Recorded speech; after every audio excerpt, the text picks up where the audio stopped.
All right. Welcome to Underground Catholicism. I am Elijah Yasi. I have the pleasure of having Erick Ybarra on to do this debate review. I think this might be the first time you come on my channel. We've done like so many shows together, but Oh, I didn't know I was debating you. oh, You said to do this debate with you. oh, I'm sorry, debate review with me. But I think it would be fun for us to debate one day. That would be. Yeah. But yeah, no, thanks for coming on. How's it going over here on your side of the world? Um, I'm relaxed. Is my audio coming through? It's coming through for me. Okay, Um, good. yeah. If anybody it has trouble with my audio in the comments, let me know. Sweet, sweet. So we're going to be doing a debate review of my debate with Alex Sorin that we had. What was that? Yesterday, 2 days? Yes, 2 days ago, 2 nights ago. And I do hope Alex is here because this is going to be an education for him for all the historical blunders that he made. Now we're not here to attack Alex, this person, or anything like that. This is going to be straight content that we're going to be producing. The only thing I want to say is, we've been having these spats on Twitter between him and I, and I've been asking him questions just to get a clarification for what he believes, and I haven't gotten a single straight answer from this guy, which is frustrating because I just asked him like something 20 minutes ago. I said, do you believe that the first millennium popes believed that they could bind the church to a dogma? And he didn't answer the question directly. Mhm. And I'm not, and I said, listen, I'm trying to get an answer from you so I don't misrepresent you. I'm about to go live, so we're about to do this review. I don't want to misrepresent you. And he won't answer the question. And this is how the debate went. It was just me asking questions and he wouldn't answer. He wouldn't give me straight answers because he was afraid of the follow-up question. He seems like he was on guard of like trying not he didn't want to give me a straight answer because he knew a follow-up question was coming. He actually admitted that at one point in the debate.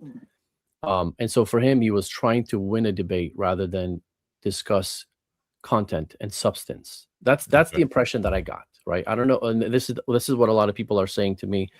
But of course, the Catholics say I won, and the Ortho Bros say that he won, right? So I don't really care about who won. That's not what we're doing this for. It's not about winning. I wanted to have a dialogue or debate with somebody that I thought was interested in the content and the substance of the primary sources and the scholarship or what have you.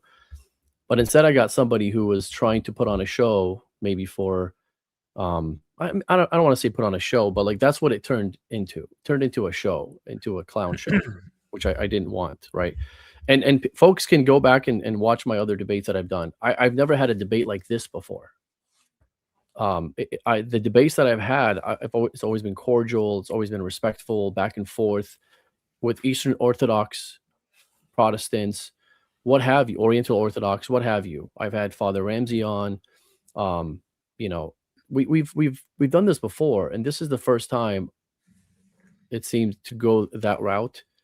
And I think there's reasons why, and I'll pass it on to you in just a bit. But I just want to say there's reasons why it became that way. Number one, I have love for Justin, who was the moderator.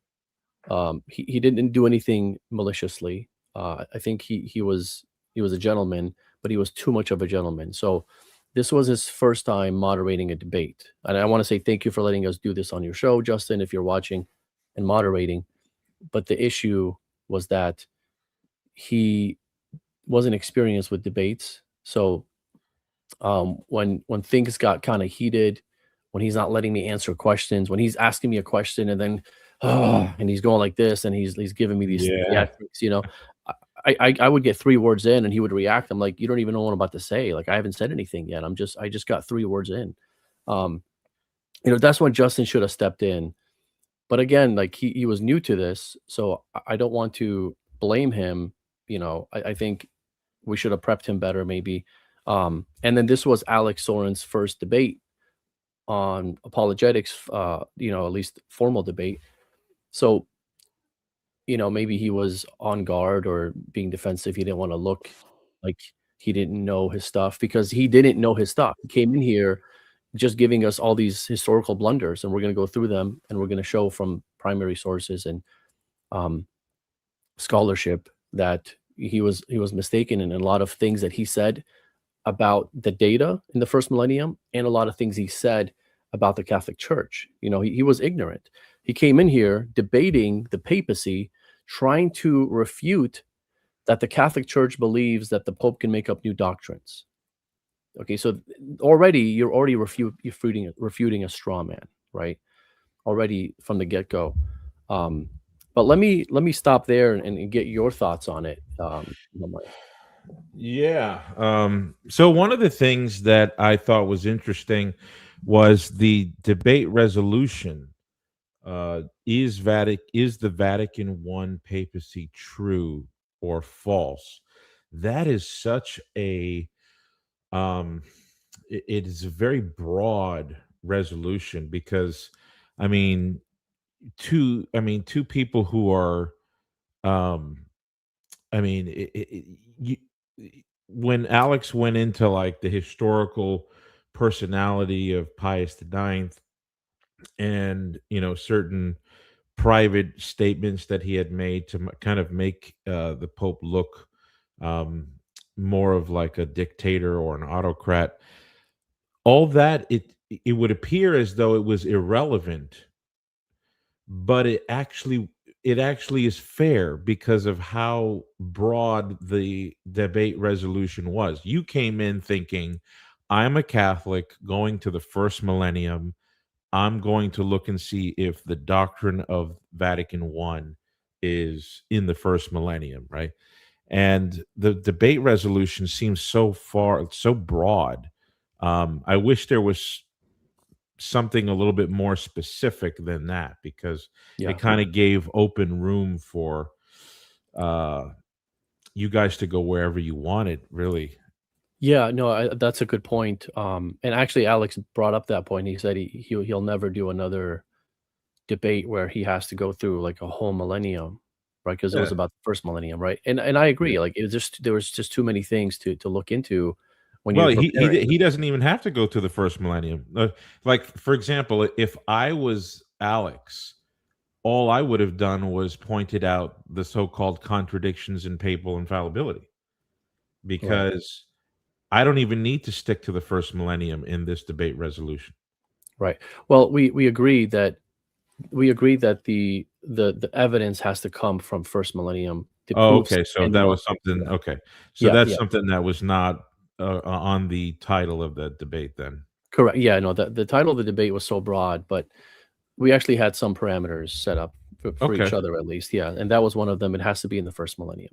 It can't be gotcha. second millennium. Yeah, that's why when he brought up something in second millennium, I think it was during the Q&A, he kind of was like, it was like a side thing, right? He was like, I know this is not what this debate is about, because we had agreed that it was only a first millennium thing. So, um, but yeah, no, this is you know, the the historical things that we're going to go through, and we're going to play his opening statement in like 1.75x, and we're going to dissect that, his opening statement, because I had 5 minutes to rebuttal, and you don't get much time to rebuttal a 50-minute opening statement.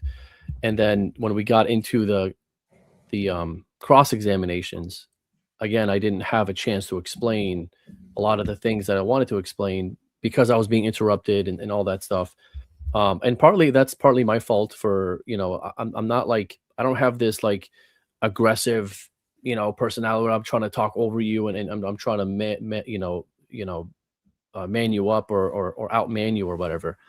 I don't have that. Like, I don't care about these things. I just want to talk and have a honest conversation, and that's what I thought we were doing. And all of a sudden, when we got to the cross exam, it turned into a clown show, which is unfortunate, right? Because I spent so much time preparing, and I had like 20 or 30 pages of content, and I got to like maybe half a page of that, right? Because I didn't have the opportunity to get into these things. Obviously, I wasn't going to get into 30 pages of content, but I was hoping I had more. And then, Yeah, yeah, you guys could have used just a a free flowing debate with no time restrictions, or at least a longer period to do that.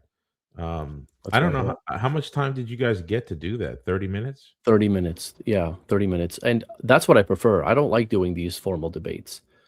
I don't like these restrictions, right? Oh, I can only ask questions and then he can only answer. And then the other way, it's he can only ask questions and I can only answer. I don't like Yeah, these things, right? yeah. These are just you're kind of putting truth into a box and restricting what you can do with it, right?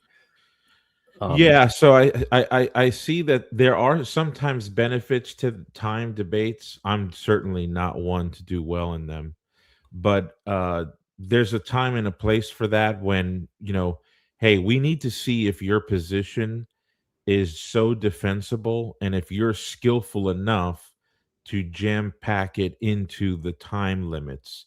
right. So for good debaters, it is helpful for people to be able to get that quick information, because not everybody does have the time to spend hours and hours and hours going back and forth. But it all depends on whether you're built for debates like that. I'm not the kind of guy who is. But so I'm like you. I really do like to spend the extra time going through and being like the hound dog with the historical data. Yes, absolutely. Absolutely. And I think the ortho bros, if they're watching, what they're getting out of what you just said is Ibarra just admitted he lost to Ubi Petris because you said I don't do good in formal debates. That's what they're Yeah. gonna how they're gonna take your word and interpret it.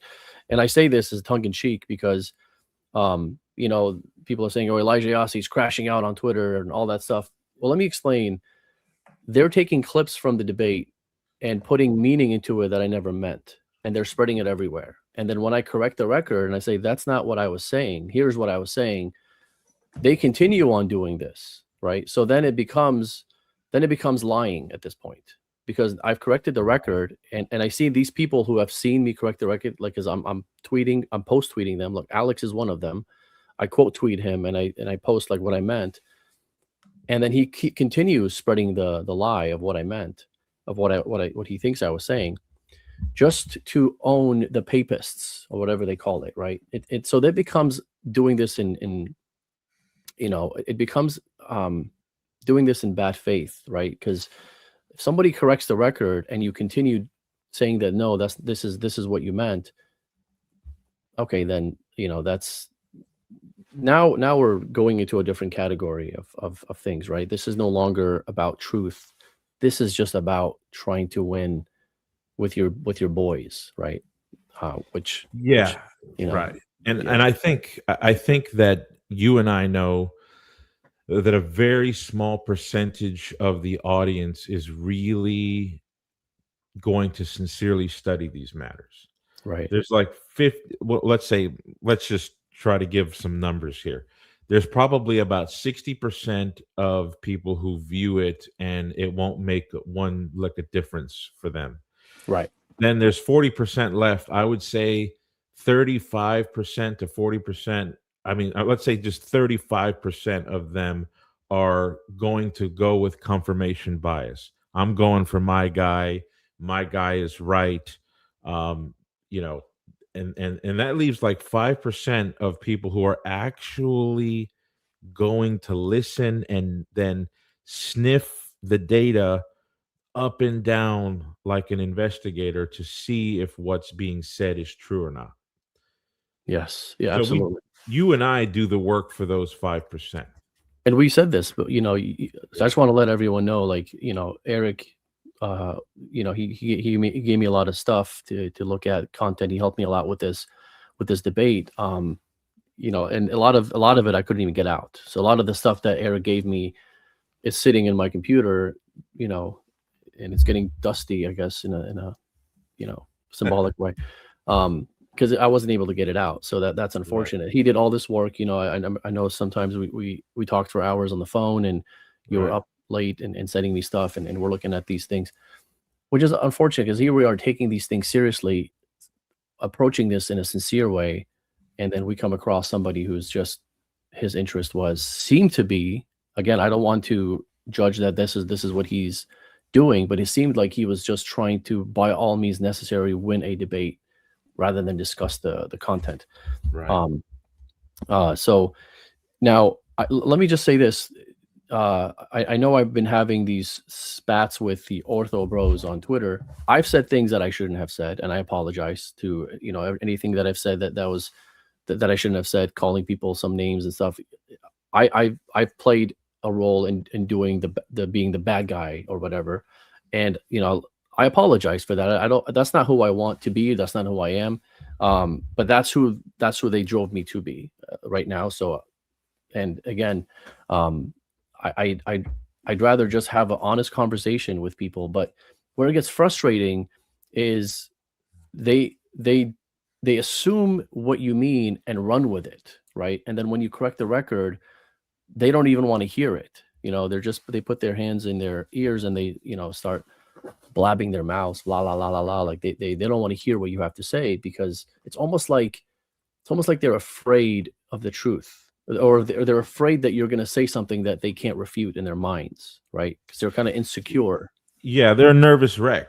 I think Ed Fazer put out something recently about principles of masculinity, not definitions of masculinity. So Just I don't mean to interrupt you. I'm sorry, Eric. Here's an example. That's who they drove me to be. So it's always the ortho bros' fault. Was that what my point was here? No, like, it's my fault for being that way. But I'm saying it was initiated by saying something that I didn't mean, or trying to make me say something I didn't mean. When I correct the record, blah blah blah. I'm not saying it's their fault. That wasn't my point. At least that wasn't my ultimate point. So this is an example of, they'll take something I said and they'll run with it with their own interpretation of it. I'm sorry, Eric, but continue. no, you're good. No, you're good. Nobody wants, nobody who's serious about this subject wants to hear the emotional interference of either Alex or Elijah. Okay. They don't want to hear like the Lord's name being taken in vain. They don't want to hear the huffing and the puffing.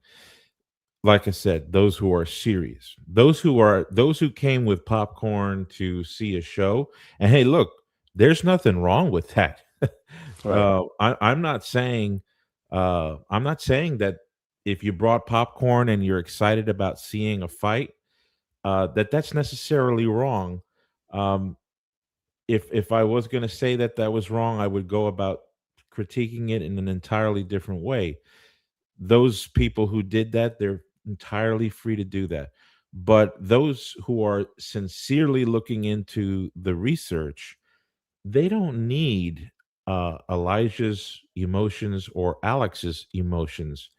And in the debate, I did see the emotional breakdown on Alex's side, and it drove you to have to be on the defensive, and so Right. you had to worry about doing that and getting the material out, and so it choked the whole exercise into something that it shouldn't have been, I think.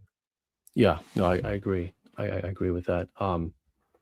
We have some people getting impatient here with not specifically the person that I showed the chat, Catherine. We're gonna get into the arguments. Don't worry, Catherine. If you're gonna stick around, I hope you do stick around. Oh, Um, I think I saw her. She asked me a question about Augustine on Twitter. Uh, okay. yeah, okay, yeah. We'll get to those issues. Yeah. Yeah. For We're sure. gonna get Maybe to they that. don't want to hear anything else. Maybe we should just get into it. Let's get into it. Yeah. Let's get into it. Okay. So I'm gonna play his opening statement. If you've listened to the debate, this is for you. I guess if you haven't listened to the debate, you'll still learn something, but you're not going to get my side of things here. We're only going to be looking at his side of things, um, at least directly. So let me share my screen. Share screen. Okay, and then we're going to do the debate. This one.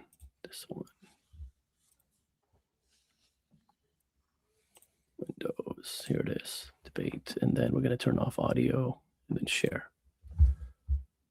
All right, do you guys see my screen here? All right, sweet. Okay, so now we're going to find his opening statement. It's right here, and then we're going to play it in 1.75x.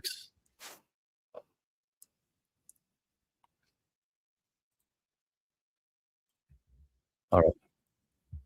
Okay, so maybe that's too fast. Let's do, and then we're gonna now, Eric. What do you want to stop in some of these points, refute some of these things, rebuttal some of these things, or do you want to just listen to the whole thing and then dissect the whole thing from scratch? No, I mean, I don't like it when people do this to me, so I hate doing this. But really, this is just the venue we've got right now. I think we should stop at individual points. People are going to listen to this while they're driving to work and then back home. They want to get bite-sized, points that keep them going. Okay, sweet. Okay, so I think you do what you want. No, I think that's prudent. Let me do it again because I think some people are saying that they can't hear. I think the audio might be off. Let me see. Do a sound test. Let's do a sound test. Can you guys hear this? Nah. Yeah. Okay. So let me remove this. I think I know why that happened. Let me take this out. Stop share screening, and then we're gonna do it again. Share screen. I'm the worst with technology, so. Yeah, I had issues here. I'm responsible for the brief delay. Oh, you're good. Trying to get the background here, trying to get my camera going. You're good. Okay, let me know if you guys hear this. Papacy look like the papacy. Yeah, you can hear it perfectly. Sweet. Okay, so let's go back. Vatican I, true or false, is the topic for tonight's debate. We'll be discussing, in particular, does the Vatican I papacy look like the papacy in the first millennium church? Elijah did a bit of what I predicted he would do, which is to really downplay what Vatican I exactly says. But I want to set out from the get-go that as an Orthodox Christian myself, I love the Orthodox popes of the first millennium. They hold a dear place in my heart, but let's start by looking at the papacy coming out of Vatican I compared to the papacy in the first 1,000 years of the church, and see if we find any resemblance at all between them. Pope Pius IX was a pope who called and presided over the Vatican I Council. If anyone would be considered the archetype or poster boy of the Vatican I papacy, it would be Pius IX. He was coordinated as pope and sovereign ruler over the papal states in 1846 with the papal tiara, symbolizing the threefold power of the pope: father of kings, governor of the world, and vicar of Christ.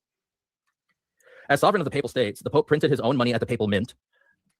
He presided over a standing army, and sometimes, for special occasions, Pope Pius IX was carried around in this chair to the left here by his servants. You can see on the left-hand side. So I'm going to stop right there for a little bit because I want to say something. This is one of those clips that's going around. So when he was talking about this, and then my rebuttal started with, none of that matters. They thought I was saying his whole opening statement doesn't matter. Yeah. But I specifically was talking about, as I said in the debate, the Pope Pius IX person and who he thought he was and all these things that he's presenting here so far. I was saying none of that matters because Catholics are not bound by this, right? This is specifically what Vatican I taught, is that we're not bound by the private person or who he thinks he is. We're bound by what they decree in a magisterial or ordinary or extraordinary, whatever comes out of them that's official. That's what we're bound by, right? And so none of this is official, right? This is not what we are bound to believe, right? Assuming all this is right, because this is all disputed, right? This is all history where you have different interpretations of the person. So this isn't like there's a scholarly consensus that says Pope Pius IX is this guy right here who he's presenting. But I don't care about getting into that because we're not talking about that. The debate is Vatican I papacy true? So what is the Vatican I papacy? Is the content, chapter 3 and chapter 4 of Pastor Eternus, is really what we're debating today. Right, or not today, 2 days ago. Right. We're debating chapter 3. So we have to debate the content and the meaning behind the words and then defend them in the first millennium. So I just wanted to say that. Any thoughts on that, Eric? No, I agree. I was appalled at the clip on X about you saying, "Oh, none of anything that Alex said matters." It was very specific and was very clear that you know, and I'm taking it for granted, and I trust you say what you're saying is true, that you guys agreed. We're looking at the first millennium sources. All you were trying to say is that, look, let's get into the historical data. We don't have to worry about, Pope Pius the Ninth and his personal life, his personal statements, or even how papal authority was exercised in a temporal way.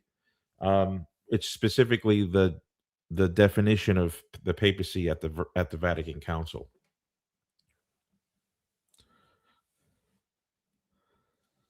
Ignaz von I was on mute. I was saying it correct. Yeah, that's right. But let's keep going. I was talking to myself here. My bad.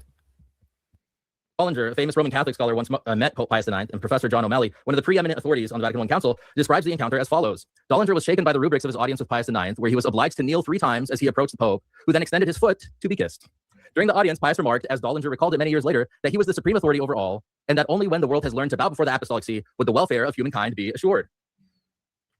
Professor O'Malley explains in his book that Pope Pius IX called the Vatican I Council for the express purpose of defining the doctrine of papal infallibility.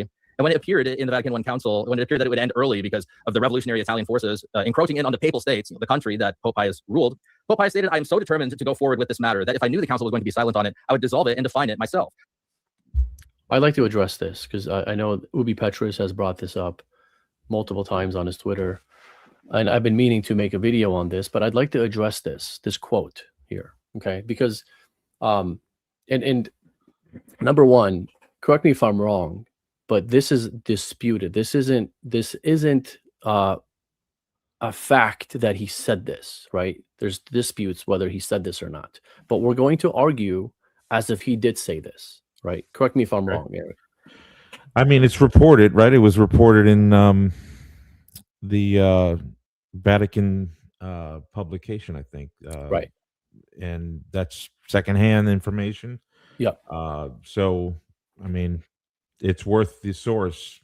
That's about it. Yeah. So we're gonna act as if he said this and it's factual, right? So, so he said this, right? He said, "I am so determined to go forward with this matter that if I knew the council was going to be silent on it, I would dissolve it and define it myself." And they're saying, "Oh, look, the Pope here is acting like an autocrat," right?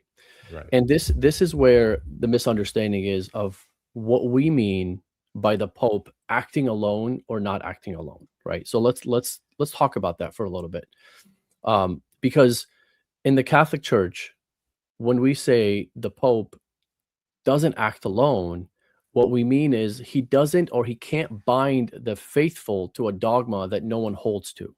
He can't make up new doctrines, which as we showed.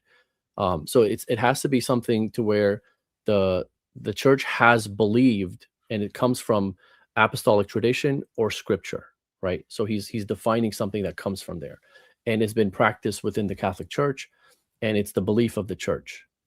It's in the bishops or what have you, right? And so the question is, did the bishops at Vatican I believe in papal infallibility? The question is yes or no. Did they believe in papal infallibility? The answer is yes. They all believed in papal infallibility, or at least most of them. They weren't debating on whether the Pope is infallible or not. That's not what the debate was. Did the bishops believe that the Pope has universal jurisdiction over all the churches? The answer is yes. They all believe that at Vatican I. All the bishops believe that. I mean, look, in 1854, 17 or 16 years before the council, he decreed the Immaculate Conception as dogma, infallibly, and as an ex cathedra. So obviously, those same bishops that were, a lot of them were the ones that he consulted before he decreed that, believe in papal infallibility, right? Or else they wouldn't hold to that teaching, right? So they all believe this, right? Or at least, let's say 99% of them do. There's dissenters that didn't, but people think that the minority bishops at Vatican I were arguing against papal infallibility, and that's the misunderstanding. They were arguing against. Well, not against, but they were arguing for wanting to include in the definition of the dogma conditions where the Pope must first seek the advice of the bishops before he acts. And Vatican I rejected that. And we've always said this. I've never once said that the Vatican I dogmatized that the Pope needs to consult the bishops. He came in here thinking I've said this, or thinking that's what I'm teaching, and he's going against that straw man. Again, there's a lot. So the whole thing was a straw man. But when we say the Pope has the consent of the church, when he defines, he can't define in opposition to the consent. And by consent here, I mean the belief of the church, what the church believes, right? He cannot define in opposition. I'm not saying consent here by the word permission. I'm not using consent to mean permission. He doesn't need permission to define anything, right? And we've said this as well. I've said this so many times in so many shows that I've done. He does not need permission. But what he does need, and I say need, I don't mean like he has to go seek this, but what has to be behind his definition is the faith of the church, what the church has believed. Correct me if I'm wrong. Yeah, obviously this is true. This is what Vatican I teaches. But in the debate, again, I wish that was another debate, right? Because when we say that the Pope can't contradict the faith of the church, it almost appears like we are saying there are juridical limitations. And what we mean is there are providential limitations. Correct. And so that's a metaphysical condition that is not as linear to our thinking when we're talking about authority. Correct. So only the king can only do what God allows him to do, right? And so when we say, the king's authority is restricted to doing what is just, Yes. right? Well, there's metaphysical conditions.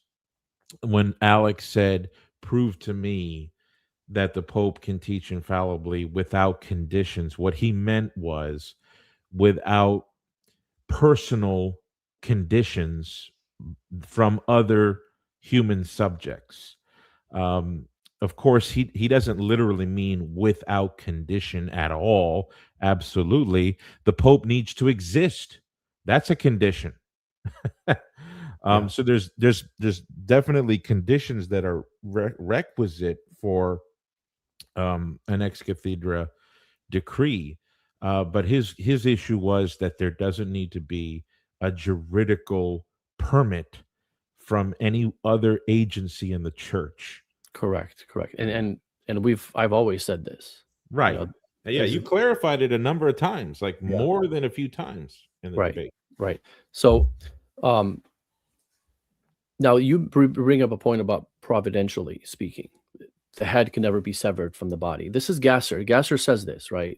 And we're gonna get into that as well. I'm gonna pull up some Gasser quotes because he brought up Gasser, and I was surprised he did. But that's what we believe as Catholics, right?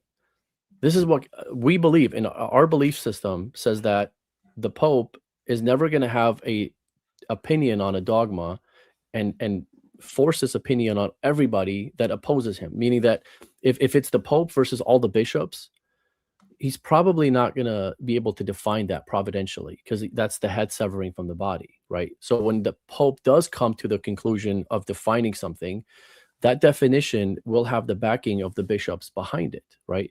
But the backing of the bishops behind it is not what makes the decree infallible. What makes the decree infallible is God alone that allows it to be made, right? That's what Vatican I is teaching, right? Yeah. And that's what we're saying. So, for him, he wants me to show him something that we don't believe. We don't believe that the Pope can ever, wake up one day and define in opposition to the bishops. That's not going to happen. I mean, the closest thing we've had to that, ironically, is Lateran 649. That's the closest thing we've had to that, which is apparently an Eastern Orthodox Pope, not a Catholic Pope. Right. So there was a clip that was being played that was that I said, how about I tell you that, he's asking me a question, and then what I'm answering is that there isn't a time where the Pope defines an ex cathedra without first seeking the consent of the bishops in either the first or second millennium. I said, I can't even give you a time in the first or second millennium where that's happened. I can't think of a time that's happened. I mean, the only time that I could say that's happened, and I don't want to say that actually is the case because, well, let me just say which one it is. JP2, and again, some people say this is ex cathedra, and some people say it's not, but we'll leave that to the side. But JP2, when he decreed on female priesthood, he says females can't be priests. He didn't go polling the bishops, right? So somebody can say, "Oh, look, there's the time where the Pope acted alone." Well, can the Pope even have the authority to define and say that females can be priests? That was his point. He says, I don't have the authority to do this. So there's no reason to ask anyone this question. Do you believe that we can do this or not? Do you believe that this is the right teaching or not? So he didn't go poll the bishops. He already knew what they thought. And number two, he doesn't even have the authority to overturn that, even if he wanted to, right? So that's the only time that I could think of where the Pope did something like this without consultation. But other times in the first or second millennium, you're talking about the Assumption of Mary, Immaculate Conception. The Pope is seeking the consent of the bishops, consulting the bishops, the faith of the church. He's doing his homework. He's doing his research before he defines. He doesn't have to do these things. I'm not saying he has to do these things, right? That's not what guarantees the infallibility of the Pope. What guarantees the infallibility is one thing, and that's God alone, right? Right. So, but they do. Yeah, do I this. think one of the things that he has a problem with, and I'd have to think more about it to see if it's fair or not. But he doesn't think that you can have an authentic exercise of the kind of authority that Vatican I says the Pope has unless he is alone, which is contrary to the document itself, right? Because papal authority can be manifest. The very same authority that the Vatican Council defined is in the prerogative of the Roman Pontiff. That authority can be exercised in the context of a synod, a council, a governing a body that assists him. It could be done in a variety of ways. And this is one of the things I was trying to show Ubi Petrus in my debate with him, because for him, anytime the Bishop of Rome collaborated, was heading a synod, he immediately said this has to be a synodal collective. It's got to be. It can't be papal supremacy. It can't be papal infallibility. Yeah. And that logic is flawed because you can have the presence of the infallible agency of the papacy working together with a plurality of other officials in the church. Yeah, that's right. And Ubi Petrus is bringing up this point, and I can understand where he's coming from his standpoint, right? He's saying, look, this doesn't count for me, as if I'm Ubi Petrus, as evidence of Vatican I, because his understanding of Vatican I is false, right? Because let's break this down for a little bit here, because even like you said, Vatican I itself, Vatican I, this is not Gasser, this is not like Swiss bishops or German bishops that I bring up all the time. This is Vatican I itself. It says that the Pope does hold councils, special synods, ask the advice of the theologians. They're giving examples of how he gets to the information before he decrees, or how a decree comes out. It doesn't necessarily have to be from the Pope alone. It could be in a special synod, or it could be like Pope Agatho's letter to the synod, where that's an ex cathedra, but it was received in an ecumenical council. Or you can say the Tome of Leo. So one can argue that it's an ex cathedra, and that was accepted at the council. So Gasser comments on Agatho's letter, and he comments on Leo's tome, and he says that these are ex cathedra's that were received by the body. They assented to what the first see had already proclaimed, and it's a synergy of head and members, beautifully displayed, right, That's right. in the first millennium. And, So and Alex, yeah, okay, go ahead. Finish your point. I was just gonna say, so for us, like you're trying to disprove the papacy according to what the papacy is, not according to what you think the papacy is.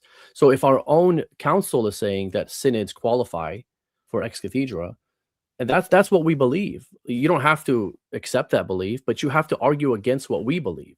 You can't Yeah, argue. in other words, you have to look at the logic of that claim. Correct. And I would say Alex already implicitly accepts these principles, because I was on a 3-hour drive one day, and it was recently, and he did a small debate with a reformed guy, Zonz, Zonz, I think is the name of the guy he was talking to. He's a good guy. I think he's in the chat. I talked to that guy. Oh, Yeah, privately. He's a really level-headed person. I love okay. talking to that guy. Yeah. Well, Alex was talking to Zonz, and Zonz can correct me if I'm wrong. My short-term memory is escaping me. But Alex said that he believes that each one of the apostles had infallible teaching authority and universal jurisdiction, right? So then, if that's the case, then when you have just two apostles teaching together, you've got two streams of individual infallibilities that are together. Yes. And so just because you have the presence of two or more doesn't mean that you automatically have absent an individualistic infallibility. Yep. Does that make sense? What Yep. I'm trying to say? Yeah, makes sense. Okay. Makes sense. And one last thing I want to say about this quote here that's still up here was Pope Pius IX. I'm so determined. So I'm going to say two things. Number one, let's say that Pope Pius IX was going to define this dogma, and this dogma was erroneous. It's heretical. I brought this up during the debate, and again, this is another clip that was taken out of context of what I was saying. So if the Pope defines something that is heretical, then what happens? Like, what do we believe as Catholics? Again, as Catholics, not as Orthodox's version of what we believe, but what do we believe? We believe that the Pope would be impeded from decreeing that very thing. That's the point of the charism. The charism of papal infallibility is that the Pope is not so that he has like energized with truth every time a question comes up. Like, just because there's a question at hand doesn't mean the Pope has the answer, right? He's not energized with that. So he has to go do his homework to find out what the answer is. If he doesn't know, or if he's not sure, if he's not confident about what the answer is, if he doesn't know, he goes and does his homework. And the way what the homework is, he looks at scripture, he looks at tradition, he looks at the previous councils. He might have like theologians look into it. He pulls the bishops, whatever. All these means he can choose whichever one or all of them, all the above. He goes and does his homework because he doesn't have what's called automation, automatically knowing the answer, right? And so papal infallibility is the Pope is impeded. If he arrives at an answer and that's the wrong answer, God would impede him from acting. But if it's the right answer, then he would be able to decree it as Orthodox, right? Did Alex not accept that? Well, when I was talking about in the first part of the 30-minute back and forth, when I told him, I don't expect you, when I talk about the minimalist position of the Pope being impeded and all that stuff, I said that's a Catholic belief. I don't expect you, Alex, to believe that because you're not Catholic, right? So that part of what I'm arguing that's for Catholics. I'm not, and so what people took out of that is thinking that my whole presentation of this whole debate was not for me to convince Orthodox of the papacy. It was to defend the Catholic Church for the Catholics alone. But I was only specifically talking about the impedance part, where the Pope is impeded by God, because I don't expect an Orthodox to have faith in that because they're not Catholic. But again, this is our belief. This is what we believe as Catholics. We believe that the Pope would be impeded. So you Yeah. have to argue against you have to argue against what we believe. You cannot argue against what you think we believe or what have you, right? So this is our belief. But I just want to clear the record. What I was presenting in my opening statement in this whole debate is not just to convince Catholics of their faith, but it's also to convince the Orthodox that they're wrong and they need to come home. That's why I picked first millennium examples. That's why the debate is on the first millennium, because I'm trying to, show you that your own saints, your own popes believe in these things. And this is why I accepted this debate on an Eastern Orthodox grounds, an Eastern Orthodox channel. This is why, because I use this opportunity to evangelize, and let God do the rest, right? And that's Yeah, why. but to be honest with you, when I listened to it, I don't remember him denying that that benefit, that providence would impede the Pope from teaching error. I don't know. Maybe he did. He did. I mean, listen, you'll see the very last slide he has. Well,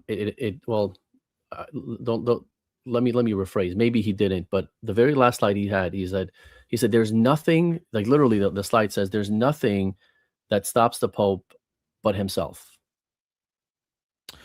Yeah. But Well, I mean, yeah.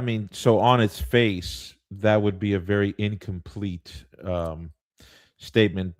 Yeah, maybe yeah, he should have clarified that and you're right. said, okay, sure, maybe if papal infallibility is true, if we can get there, Yeah, then he'll easily make an adjustment and say, okay, God would obviously prevent.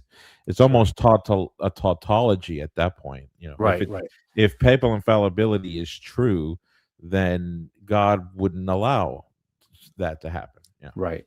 And when we were, when I'm presenting these truths from the fathers, I'm presenting them saying, listen, the fathers believed in this charism of infallibility. I'm saying that the fathers believe this, and this is why you should accept that too, right? right.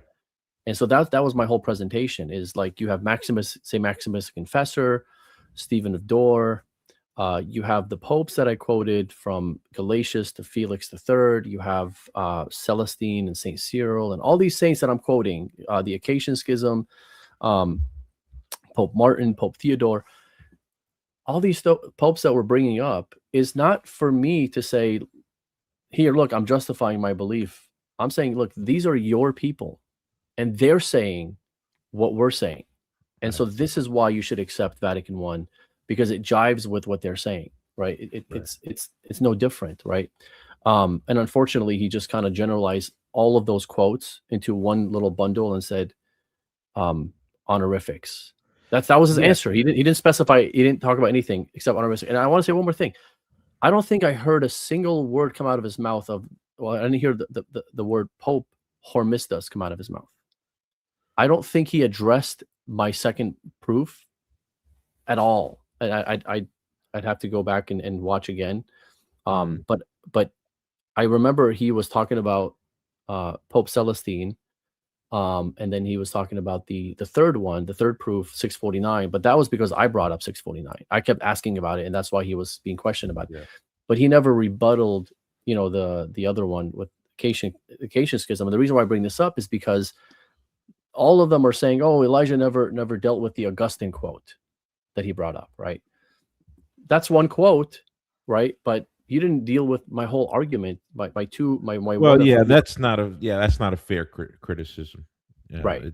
I mean, it's a good question. Maybe somebody's curious. They're like, "Man, Augustine said that." Right. I'd like to know what Catholics have to say about that. That's one thing, but to say as a consequence of Elijah not getting to that issue, that all of a sudden that is enough to mark the whole debate. My goodness. Yeah. That's so absolutely. unfair. Absolutely. Yeah. No, that's and again, like, it's time constraints. I'm not blaming him for not getting to the Pope Hormisdas thing. It's we have time constraints, right? You're rushing through and you're asking these questions, and all of a sudden the 30 minutes that you're discussing, the clock ends like this. It feels like 5 seconds, right? And it's like, oh man, it's over already. And there are so many things that I wanted to bring up. So it's not his fault that he doesn't refute the Pope or Mizdas or doesn't mention it. That's not what I'm saying. I'm just saying, like, let's be fair here. Let's give the person the benefit of the doubt rather than thinking that they're trying to sidestep the issue, right? So, Yeah. but I'm gonna continue the video unless you have something else to say. Nope. All right. So part of me wonders why we're even here tonight, because after all, Elijah's own leaders at the Vatican don't even believe anymore that the modern papacy reflects the first millennium church. You see this expressed in admissions of Vatican-approved scholars, like in the Chieti document. So the Chieti document was produced by a Vatican-assembled commission made up of Vatican-assembled scholars, especially tasked with finding facts that the Roman Catholics and Orthodox Catholics like myself can agree on. The Chieti document admits that in the first 1,000 years of the church, the Bishop of Rome did not exercise canonical authority over the churches in the East. The Chieti document admits, too, that the Pope's signature that gave an ecumenical council, it wasn't the Pope's signature that gave an ecumenical council of the first 1,000 years, its authority. They teach expressly that it was the reception by the church as a whole that has always been the ultimate criterion for the ecumenicity of a council. That's Elijah's own scholars. Well, let's set this aside for a moment, and I'll introduce my... Did you want to comment on the Chieti document? Because I think I brought that up and said that, you know, I read the document that you had shown me, that says that the Chieti document is not magisterium, right? But his point here, I think if I'm being fair to him, isn't that, hey, it's magisterial. His point is your own scholars believe this, and you're going against your own scholarship, right? What would you? Because I know you have an article on the Chieti document, especially on that paragraph 19, and I think it's the most misunderstood line in the whole document, because the Orthodox like to bring that up. Because, you know, if you correspond with the people that wrote the document, and which I've seen the correspondence, I've had somebody email one of the people that was part of the drafting the document, and he asked the question, is like, how can you believe this if Rome did exercise? And he I can't say who it is, and I know, trust me, bro, whatever. Like, you don't have to even take this as anything right now. I'm just saying that I've seen the email, and he says the best way to word that isn't that he did not exercise canonical authority, but he did not exercise direct canonical authority, which is true. Like, we don't, like, let's clarify. As the letter of the German bishop says, the Bishop of Rome is the Bishop of Rome. He's not the Bishop of, you know, San Diego. He's not the Bishop of Detroit or what have you, right? He's the Bishop of Rome. So he's dealing with things in his diocese, right? He only goes into the other dioceses when unity is disrupted or when matters require him to, like, you know, what Pope Celestine did with Nestorius. Nestorius was teaching heresy, and so he involved himself in that diocese, saying, hey, look, you're not supposed to be teaching this. You have 10 days to repent, or else you're out of the church. That is the Pope going outside his jurisdiction and exercising that authority, but not directly, because he has no dealings with Constantinople unless he sees something happening that they shouldn't be doing, right? Because each bishop governs his own church. Each bishop governs his own territory. Each patriarch does his own thing. So if everyone's playing nice, the Pope kind of leaves that alone. But when these patriarchs or bishops start acting up, and the Pope hears about it, now he has a duty to stand up and say, you can't do that, because in order for the Bishop of Rome to be the center of unity, he has to have real authority in order to be the center of unity, or else it's just, you know, phantom authority that doesn't do anything for anyone. But what are your thoughts on this? Yeah, I mean, I actually personally emailed one of the English-speaking members of the commission on the Catholic side, who I think was probably the theological mover and shaker behind these statements. That's Monsignor Paul McPartland. I don't care if anybody wants to go call his office or email him and tell them, hey, Erick Ybarra said this, go ahead. I don't care. I emailed him and I asked him about this line. You know, the Bishop of Rome did not exercise canonical authority. What does that mean? And his response was that what that is referring to is that Rome did not exercise any regulatory patriarchal jurisdiction over the Eastern churches, and which that should have been the wording, right? That should have been the wording. But if that's the intended meaning, then of course there's no problem with that. Catholics can easily admit that. Uh, but as it's stated, it's not very clear. It's not sufficiently clear in the document. So if guys like Alex, Jay Dyer, Ubi Petrus, whoever, want to say, look, these are your Vatican scholars, there's Cardinal Coach, and these hand-picked historians that were okay to leave the wording like this, okay, fine. Take the 5 points. Right. I think the historical argument is so strong on our side that just take the 5 or 10 points or coins for those who like Super Mario. Yeah. Take the 5 or 10 coins and let's move on. Right. Absolutely. Yeah. It's as we always like to say, it's a nothing burger. But again, like you can interpret it in a way to where, you know, you emailed the person, you said his name, but you can interpret it in a sense of like, if that's what they're saying, then there's no problem here. Because here's the thing. I think the reason why people have a problem with this, and I can see that the wording is poor if that's not what they meant, according to the person you emailed. But the reason why they have a problem with this is because they see the papacy in a monarchical, absolute monarchical way, which is what the German bishops reject, and Pope Pius IX approved that interpretation. And what I mean by that is they see it as like the Pope is he's the bishop of every diocese. That's how they look at it. So the Pope is governing every diocese all at the same time. And these bishops that are put in place, they're just to kind of advise him and to kind of tell him, hey, this is what's going on here. And they're like his employees, and he's the CEO of the company, right? That's how they look at the papacy. But that's not the right way to look at the papacy, you know. Yeah, I mean, if I'm an Orthodox guy, I'm looking for how to collapse the lungs, stop the heartbeat, and deactivate the brain of the Catholic side. So I'm going to go for the cutthroat, you know, and if I can, in as fast as possible, that's where I'm going to go. So if Right. that's what if they want to push that, look, this document says this, Catholics were there, they agreed with it. The statement on its face looks contradictory to Vatican I. Fine. Yeah, absolutely. So let's move on to the next part. My case in chief here. Vatican I touches on a handful of topics, including the unlimited ordinary power of the Pope and papal immunity from judicial review. I will address these two very briefly here, and we'll get on to my main point, which is on papal infallibility, but I do want to address these two quickly. The claim to limitless ordinary power is refuted simply by the canons of the Church. So like Canon 6 of the First Ecumenical Council says, let the ancient customs in Egypt, Libya, and Pentapolis prevail, that the Bishop of Alexandria have jurisdiction in all these, since there's a like custom for the Bishop of Rome also, and the other churches retain their privileges. Canon 2 in Constantinople, the Second Ecumenical Council. All right.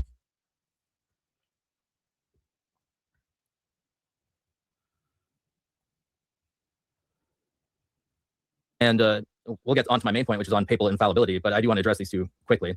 The claim to limitless ordinary power is refuted simply by the canons of the Church. So like Canon 6 of the First Ecumenical... I'm sorry, I was muted talking to myself.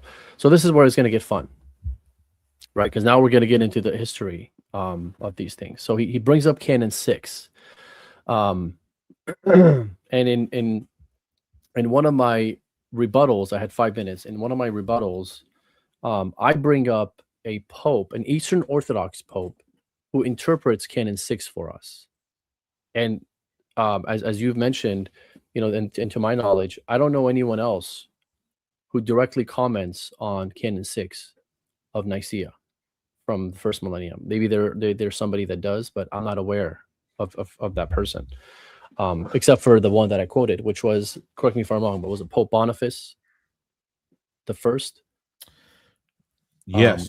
Yeah. And if we can get to that quote, I have a couple of scholarly comments on what Boniface said that I really think is going to be helpful here. So we're at the hour mark, and this is where we're going to start to dissect the history. This is where we're trying to get to, and we're kind of been talking about other issues, but we're here to go into the history and then where he made the blunders and stuff. So I'm gonna stop sharing my screen on this part, and I'm gonna pull up the quote, and then we can look at it, and then you can share your screen if you don't mind, and then pull up the scholars. So I'm gonna remove this, and then let me find the and I'll keep this one here, and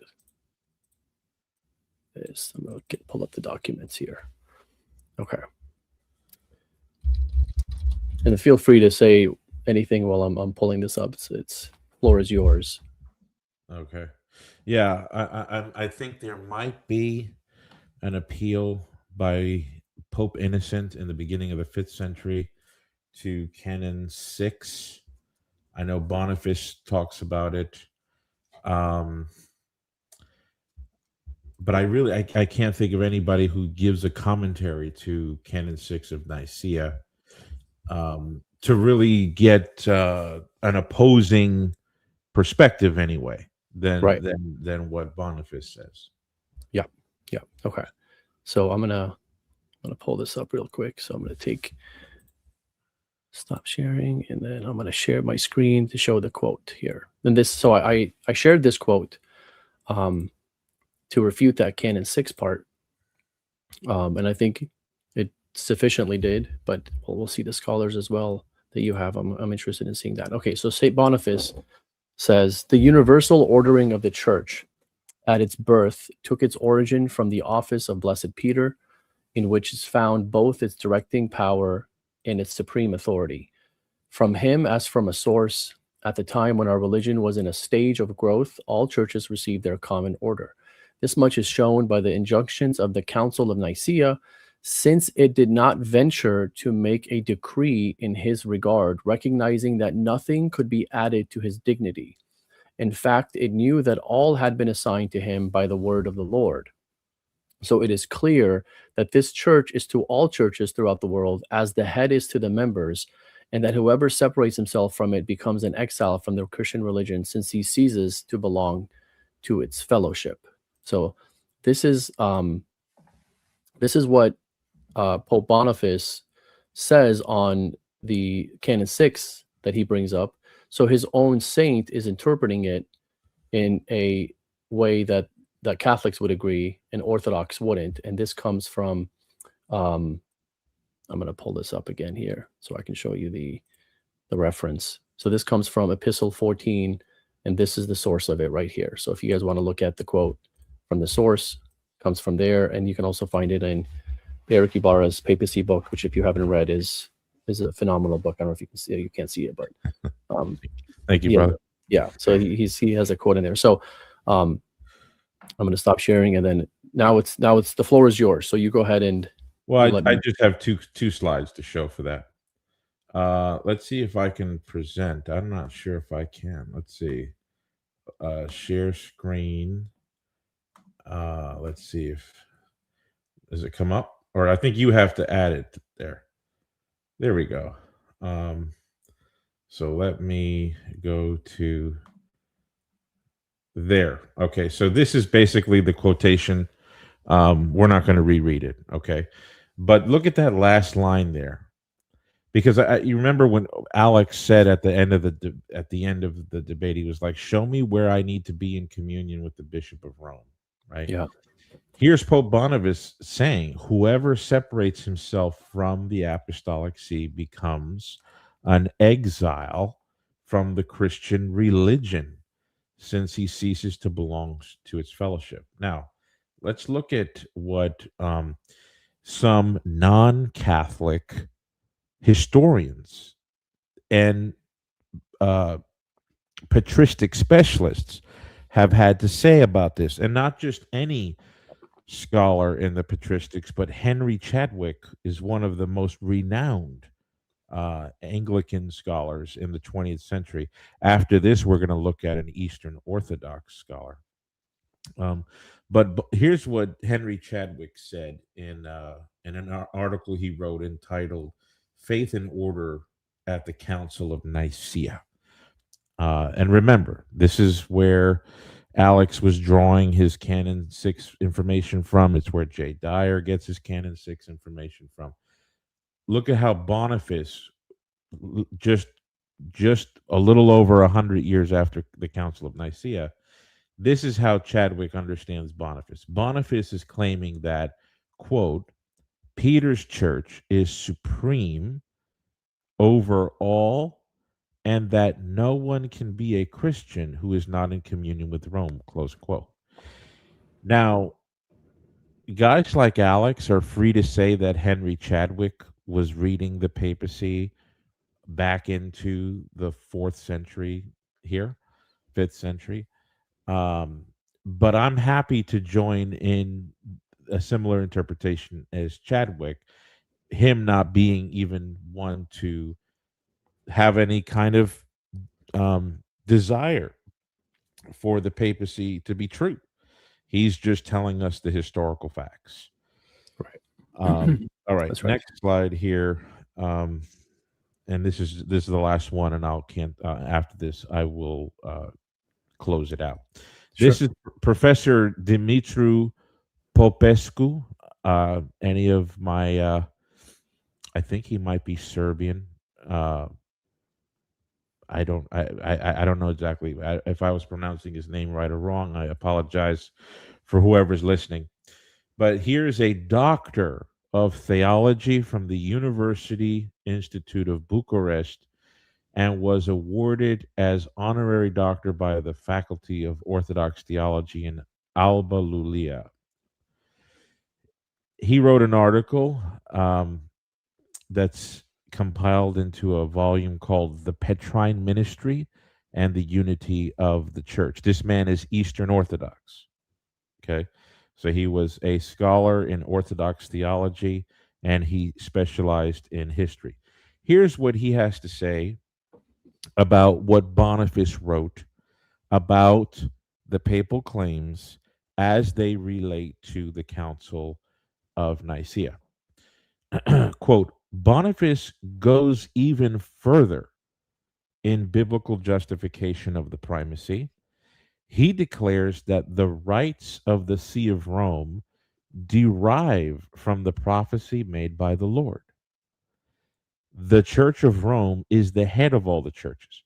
Whoever separates from it separates from religion. Peter has been placed by Jesus as the foundation of the church. In asserting this, Boniface considered himself sovereign also over Illyricum, and he afterward affirms that no one can enter the kingdom of heaven without the intervention of Peter, who is gatekeeper. The Roman Church is heir to Peter, and supremacy in the church has nothing in common with the Council of Nicaea, which did no more than take note of this primacy enjoyed by the Bishop of Rome.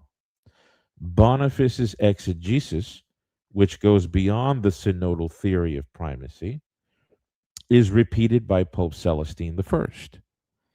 In his letter to the bishops of Illyricum, he says that the words addressed to Peter oblige him to concern himself with all the affairs of the church. We find this exegesis also in St. Leo the Great, close quote. Okay. You can cancel the presentation. Sure. Yeah. And I just, before you say anything, I just want to say, this is your guy. Oh, yeah. Remember how Alex was saying This is your guy. Dvorak, O'Malley, Schatz, which I think were the only 3 guys. Yeah, and he took O'Malley out of context, and if you look at the context of O'Malley, it's not what he's saying. But in one of the quotes, not both of them, he had 2 quotes, and one of them he took out of context. But yeah, go ahead. The floor is yours. I was just going to say that you've got Henry Chadwick, and then you've got Professor Dumitru Popescu, who's of late.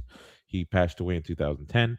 Eastern Orthodox scholar. He wrote. He was consulted and contributed to a compilation book with on the Petrine ministry and the first millennium, and here he himself is saying that Boniface is making these concrete theological claims.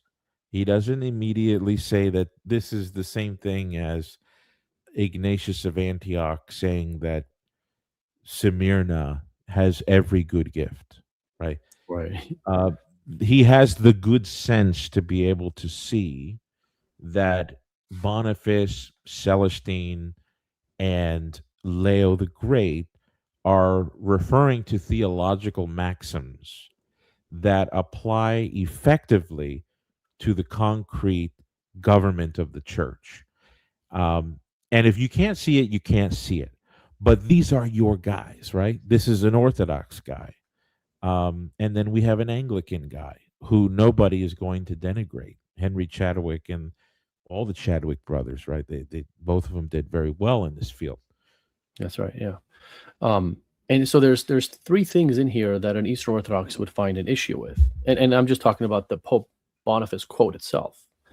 Number one is what you emphasized, is that if you're separated from the Bishop of Rome, you cease to be a Christian altogether. This is your guy, Eastern Orthodox, but you wouldn't accept that. So you're not taking him for his word. Now you can't say this is empty honorifics, because why or how would somebody give empty honorifics for himself? Because empty honorifics are supposedly for when you're requesting somebody from something from somebody. So you write to them and you give them all these flowery language to make them feel good, and then you say, and here's what I ask of you. But if this is flowery language, because that was like, he took all my quotes and he stamped the flowery language card on all of them.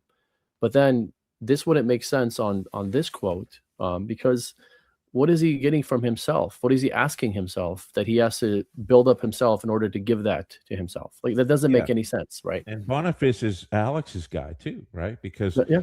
he would not say that Catholics have any right to plead for his intercession, because we are not in the same church as Boniface. Correct. Yeah. Correct. Alex's claim, Jay Dyer's claim, Ubi Petrus's claim is that Right. Boniface was in their church. He was one of the Orthodox elders he was one of the Orthodox patriarchs of Elder Rome, who is saying something that they believe is non-existent in the first millennium. Here we have the oldest commentary on Nicaea and the papacy.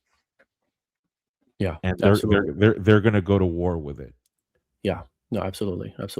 I do want to also mention another thing that St. Boniface says that the Eastern Orthodox would find an issue with.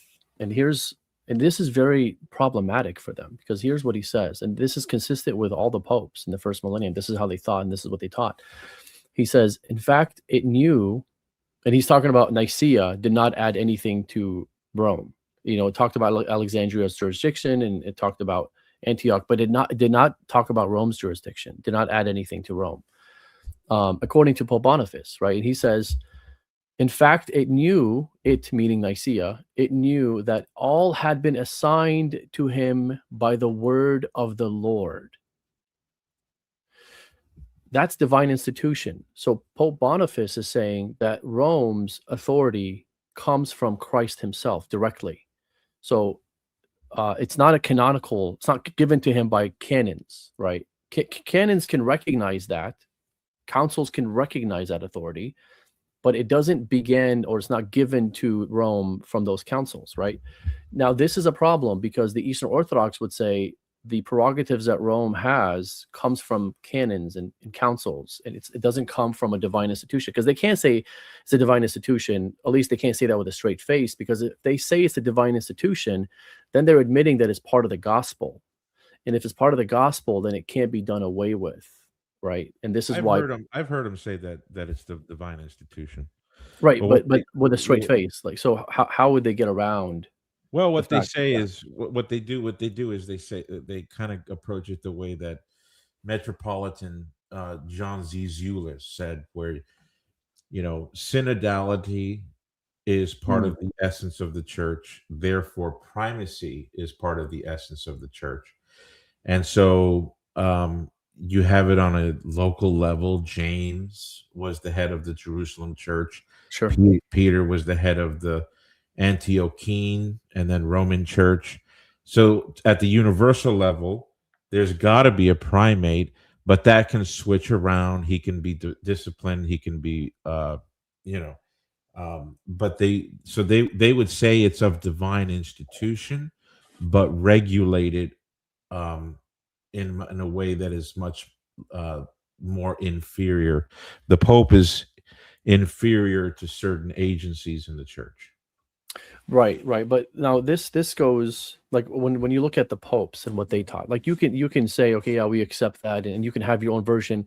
And to me, that's what we're accused of. We're accused of reading Vatican I back into the fathers, right?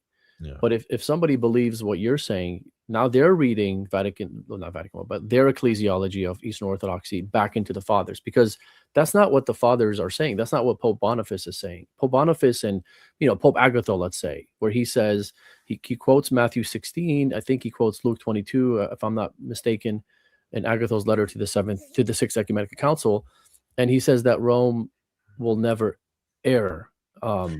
Until the end of time. So because that's for him, Matthew 16 equals Rome equals the gospel, and the gospel cannot fail. And that's why Matthew 16's promise of Christ to Peter is in Rome, and that's a divine institution that is forever. It's not something where it can be taken away from. So you can't just say it's what I'm saying is that just like the bishop, the office of bishop is of divine institution, right? So if the office of bishop is of divine institution, right, then the universal primate can be of divine institution without those additional features. Sure. But again, I think what I would say to that is you're not being true to what these popes are saying. Yes, no, absolutely. Yeah, that's what I'm saying. I'm just trying to give an account for how they would say correct. Yeah, something is of divine institution, but not, Yeah, but that's reading your ecclesiology into the Father. That's what they accuse us of doing, and that's what they're doing here. They're trying to make it fit into their box, and I think you're forcing the popes in the first millennium to fit in a box that it just doesn't fit, doesn't work, and that's the problem that I have with Eastern Orthodoxy. Is I can't make it work because the tradition of the Western Church and the popes, even Eastern Church, Western, Eastern, but let's just stick to the Western for now. It is so pro-papal that I can't reconcile that with anything that the East believes today. It's a complete rupture to me. I can't read these fathers, these popes, and what they're saying about Rome's prerogatives, that it comes from Christ, that it's infallible because of Matthew 16, that it has authority over all the churches. It's supreme. It has potestas. It has auctoritas. Whatever you want to throw. They use both words. As Saint Maximus does, he uses auctoritas and potestas. They're saying it has all these things, right? And I look at the Eastern Orthodox Church, and I don't see that in any of their patriarchs, and I don't see that in their belief about Rome and how Rome was in the first millennium. But that's what with my eyes, are seeing the fathers saying. Right. So I can't reconcile those two. So people are like, why don't you just become Eastern Orthodox? Because I'm being honest with myself. I can't. I can't see those things jive together. Right. You're forcing something that's not there. Yeah. Right. Anything to say, or do you want me to continue with the? No. You can continue. All right. Let me go back to the video.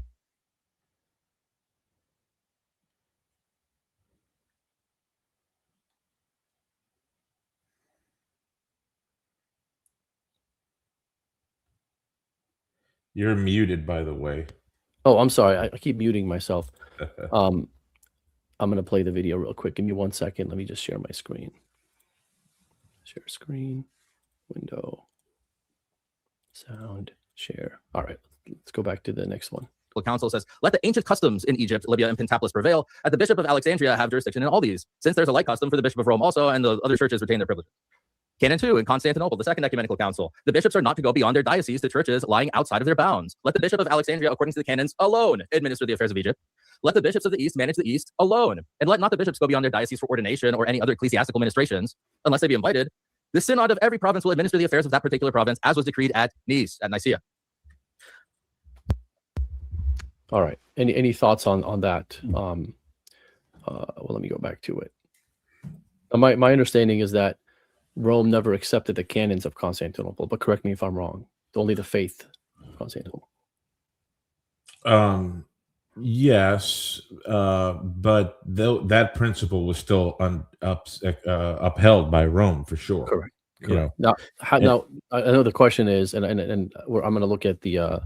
I'm going to answer it myself, but I want you to give your thoughts. The question is, how do you reconcile this with Vatican I? That's going to be the question. Right. Well, the Catholic Church today, even in the 1917 Code of Canon Law, 1983 Code of Canon Law, we don't believe that the bishop of the Archbishop of New York can go into the Diocese of Orlando and start issuing commands or start hiring and firing staff and doing things like this. So that principle has always been defended by the Catholic Church. So the question is, how it's not just a question for Catholics, right? Right. It's a question for the Eastern churches too, because if you read that canon, it basically says, look, individual regions govern themselves. Thank you very much. Yeah. All right. So, but what happens when you have an ecumenical council? Yeah. Now you've got a supervisory authority that's going to be binding on a regional church, whether it likes it or not. Right? Yeah. Yep.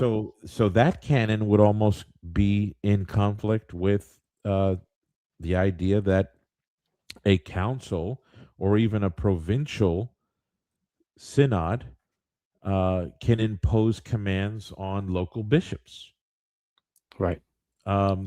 So in other words, the Orthodox have to explain how this canon reconciles with their own ecclesiology.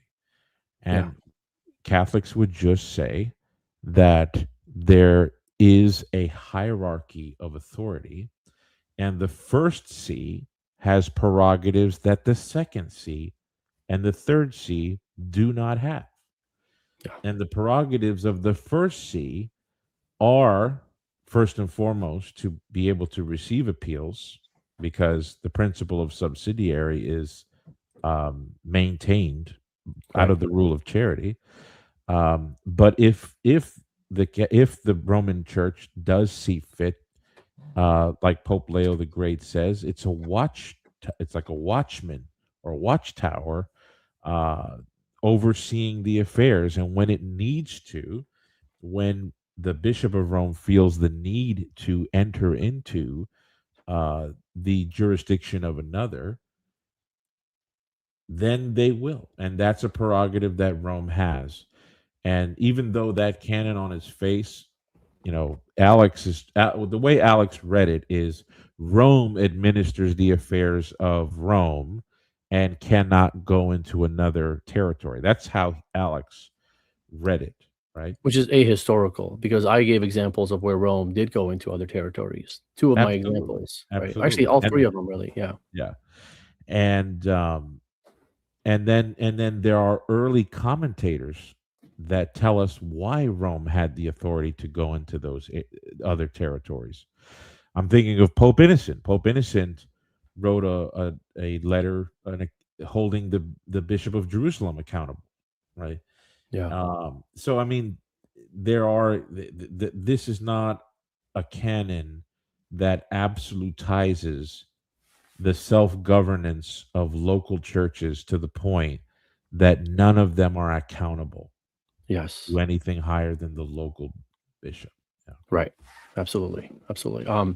And I do want to, because this is for educational purpose. We're doing this for educational purposes. And what I'd like to do, it might be a little bit long, but I'm going to read it really fast. Is I'd like to read the letter of the German bishops to Pope Pius IX, because I think it puts what you're saying beautifully into a document that became magisterial. So Pope Pius IX approved this 5 years after Vatican I was closed, and he wrote a letter back to the German bishops, and that became a magisterial document. And what he wrote back to them is Amen. And we're going to read what he wrote and what they wrote. So there was a fellow named Bismarck who was going around saying Vatican I taught all this stuff that's false, and his understanding of Vatican I was actually false. And the German bishops wrote to Pope Pius IX saying, hey, this is what this guy is saying, and here's what we think Vatican I is teaching.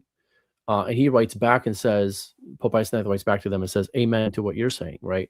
So this is very important to interpreting what Vatican I is intending on teaching, because this is why we have to be level-headed with these things, right? The ortho bros. Sure, you want to read the whole thing though, because we're at 11:02 and we haven't gotten past 3 minutes of his. Maybe you're right. Maybe what you could do is link it and summarize it and link it. I won't be here for the whole thing because no worries. I mean we haven't even gotten 3 minutes into his. No worries. I'll just read. I'm not even going to pull it up. I'll just read a section of it where it says, just as the papacy is of divine institution, so also is the episcopacy. The latter has its own rights and duties in virtue of having been instituted by God, and the Pope has neither the right nor the power to change them. Therefore, a complete misunderstanding of the Vatican decision is involved if one concludes from them that episcopal jurisdiction has been absorbed by papal jurisdiction, and that the Pope, as a matter of principle, has taken the place of each bishop, that the bishops are only his instruments, his functionaries, without personal responsibility. With regard to the last assertion in particular, we must reject it categorically. It is certainly not the Catholic Church that has embraced the immoral and despotic principle that the command of a superior frees one unconditionally from all personal responsibility. So that kind of brings it back down to earth, right? Because they try to make this Vatican I thing more than what it is, right? And that's because they kind of have to in order to justify what they believe. So if Vatican I is not what they're saying, then they might have to accept it for what it is, which I haven't seen any of them do, or most of them don't accept it for what it is. They try to maximize, and that's why I call it the minimalist position. It's because I'm trying to minimize the maximalist view that the orthobros put into it. That's why it's called. It's not to minimize the Pope's authority. The Pope is to be obeyed in his encyclicals. He's to be obeyed in what he teaches to the magisterium. I don't have a choice. When the Pope teaches, I have to obey what he says. That's the minimalist position, isn't to disobey the Pope or have the option to disobey. But any thoughts on that before we go on to the next section? No, I mean, Alex said that, didn't he make the claim that universal jurisdiction destroys the control that every bishop has over his jurisdiction? I think he said that in the debate. Correct. And that's not true, because if that was true, then that means that a colonel and his authority over his domain of jurisdiction would destroy all the inferiors and their respective authorities. So now the captain doesn't have any jurisdiction, right? And now the a sergeant doesn't have any jurisdiction because they're all accountable to a colonel. Right. Yep.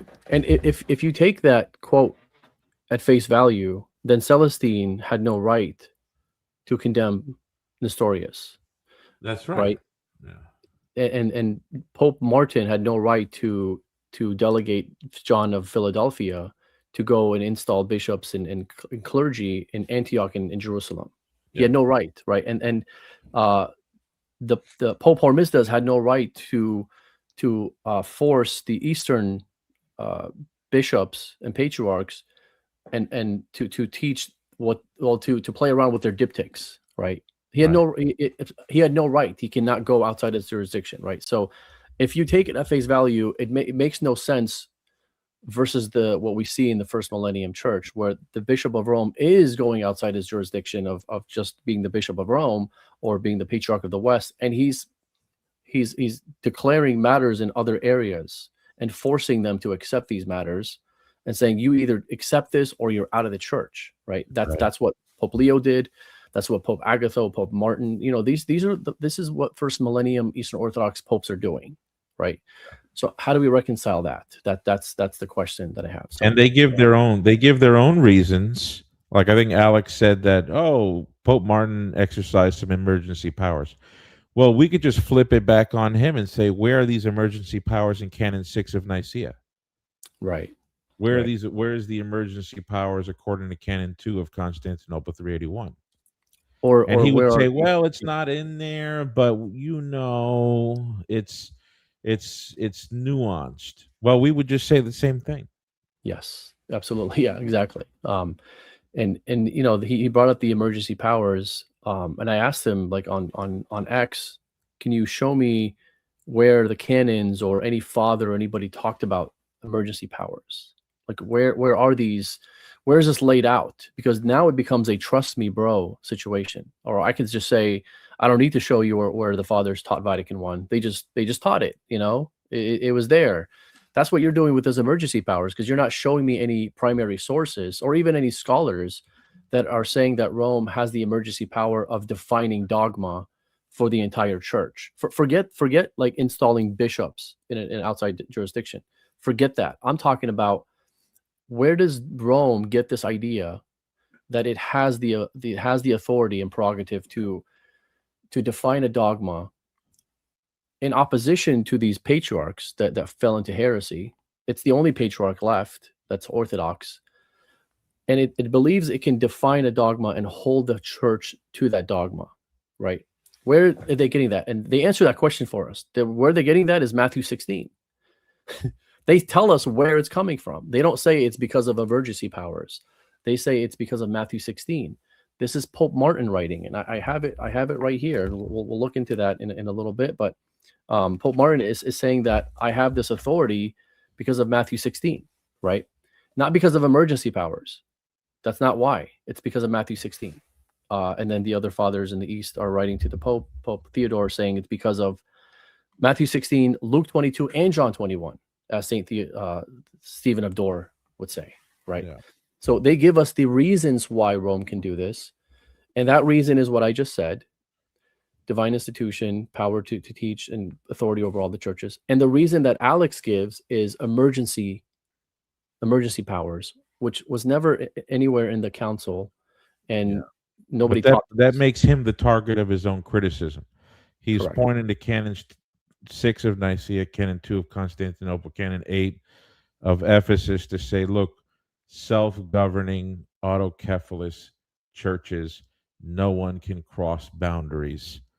Well, when they do, it's because of X, it's because of a beautiful Y, and it's because of my nice Z. Yeah. Yep. Absolutely. So I'm going to continue on with this, and we're going to try to move faster. I know you have to go probably too soon. I have time. If we were going at the same rate, we'd be here till like 4 o'clock. Yeah, let's move a little quicker. Let's try to do that. Alone administer the affairs of Egypt.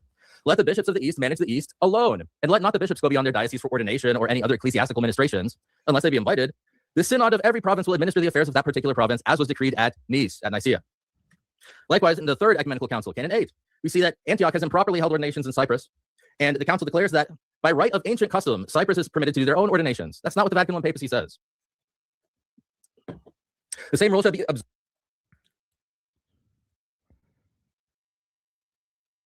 Are you muted? Of course I am.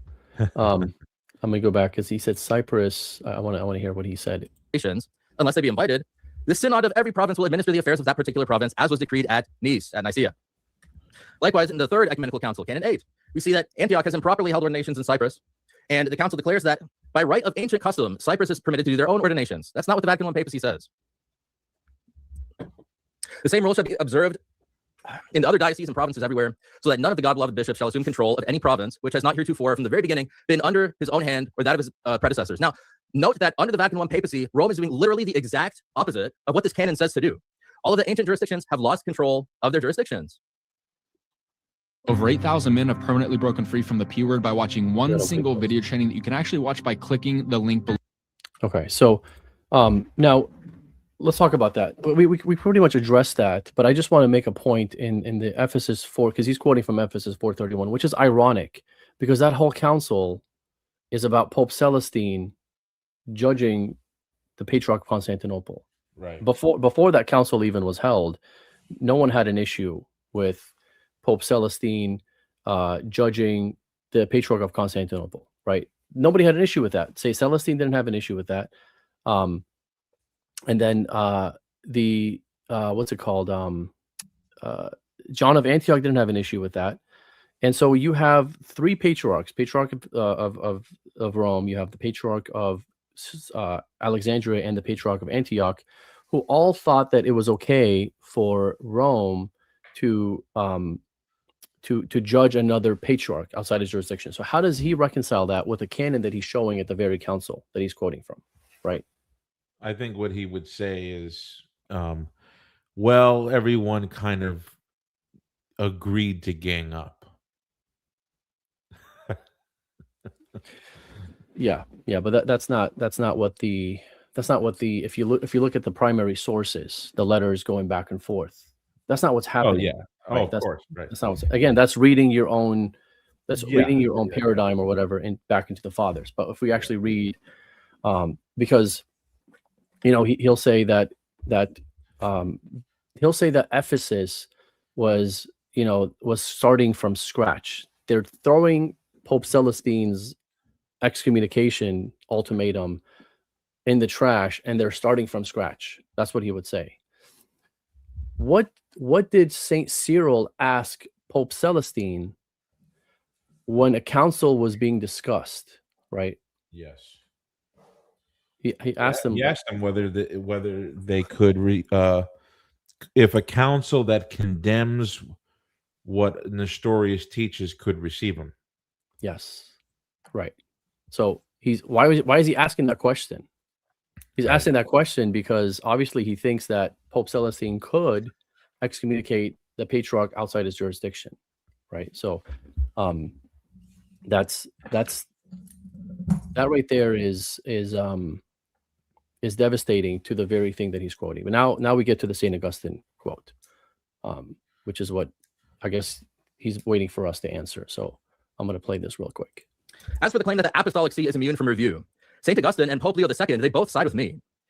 St. Augustine teaches that Roman decisions are subject to review by an ecumenical council in the Donatist controversy, which we see here in letter 43. It says, let us suppose that those bishops who decided the case at Rome were not good judges. There still remained a plenary council of the universal church in which these judges themselves might be put on the defense, so that if they were convicted of a mistake, their decisions might be reversed. Okay. So I'm not muted this time, finally. Okay. So now, correct me if I'm wrong, but my understanding from what St. Augustine is writing here, he's not talking about the Donatist dogma being I guess, refuted or condemned by Rome. He's talking about a specific person that had, I think he was a priest, and Rome judged, like, deposed him or what have you. And then so what he's saying is, maybe Rome didn't have her facts right, just like in the Melitius schism, right? Rome was wrong to think Saint Melitius was a heretic, right? It just received the wrong information from other parts of the world, like from Alexandria or what have you, and so it judged based on who they trusted more, right? Rome and Alexandria always acted together, and so they were kind of like two seas that were kind of buddies all the time, unfortunately until Chalcedon. But my understanding here is that St. Augustine is not talking about specifically the Donatist condemnation of Rome, because in the same letter, he mentions that Rome condemned Donatism, and that like it's final. There's nothing that can reverse that. Yeah. But yeah, I mean, it's certainly a factual matter. It's not, it was a dispute over certain crimes that were alleged to have been done, Yeah. So, but I think he's wrong though, because he says that Augustine agrees with him. Isn't that what he said? Yeah. Augustine agrees with me. That's what he said, right? Yep. But I don't think that's right, because he's interpreting Augustine to be saying that Rome has its opinion, right? That it leveled out at one point, but the Donatists are free to appeal to an ecumenical council at which Rome can be refuted, right? And overturned. Yeah. But here's the thing. The councils, what is the Byzantine rule for ecumenical councils? That the consent of the Bishop of Rome must be there. The consent of the Bishop of Rome. And that's not something that we can put an asterisk on, because that's what the Seventh Ecumenical Council explicitly says. Right. When there was another plenary council held in Hieria in 754, the reasoning for why that council could not be ecumenical was first and foremost that it broke the chief law of councils. And Right. what did it say? The chief law of councils is that there were no legates from the Roman See, and that there was no encyclical or apostolic letter written from the Pope. In other words, the council didn't have the presidency of the Bishop of Rome. Right. Right. Okay, so that's number one. He's taking this understanding that Rome can be ignored, overturned, rejected, and that's not the Greek understanding of the Bishop of Rome in the ecumenical councils. Number two, the Bishop of Rome, all the way up to this very day, says that appeals can return, and we can have a larger investigation into matters where the facts were not correct in the first instance. Right. So Pope Nicholas I, for example, nobody questions whether he believed in universal, immediate, direct jurisdiction or not.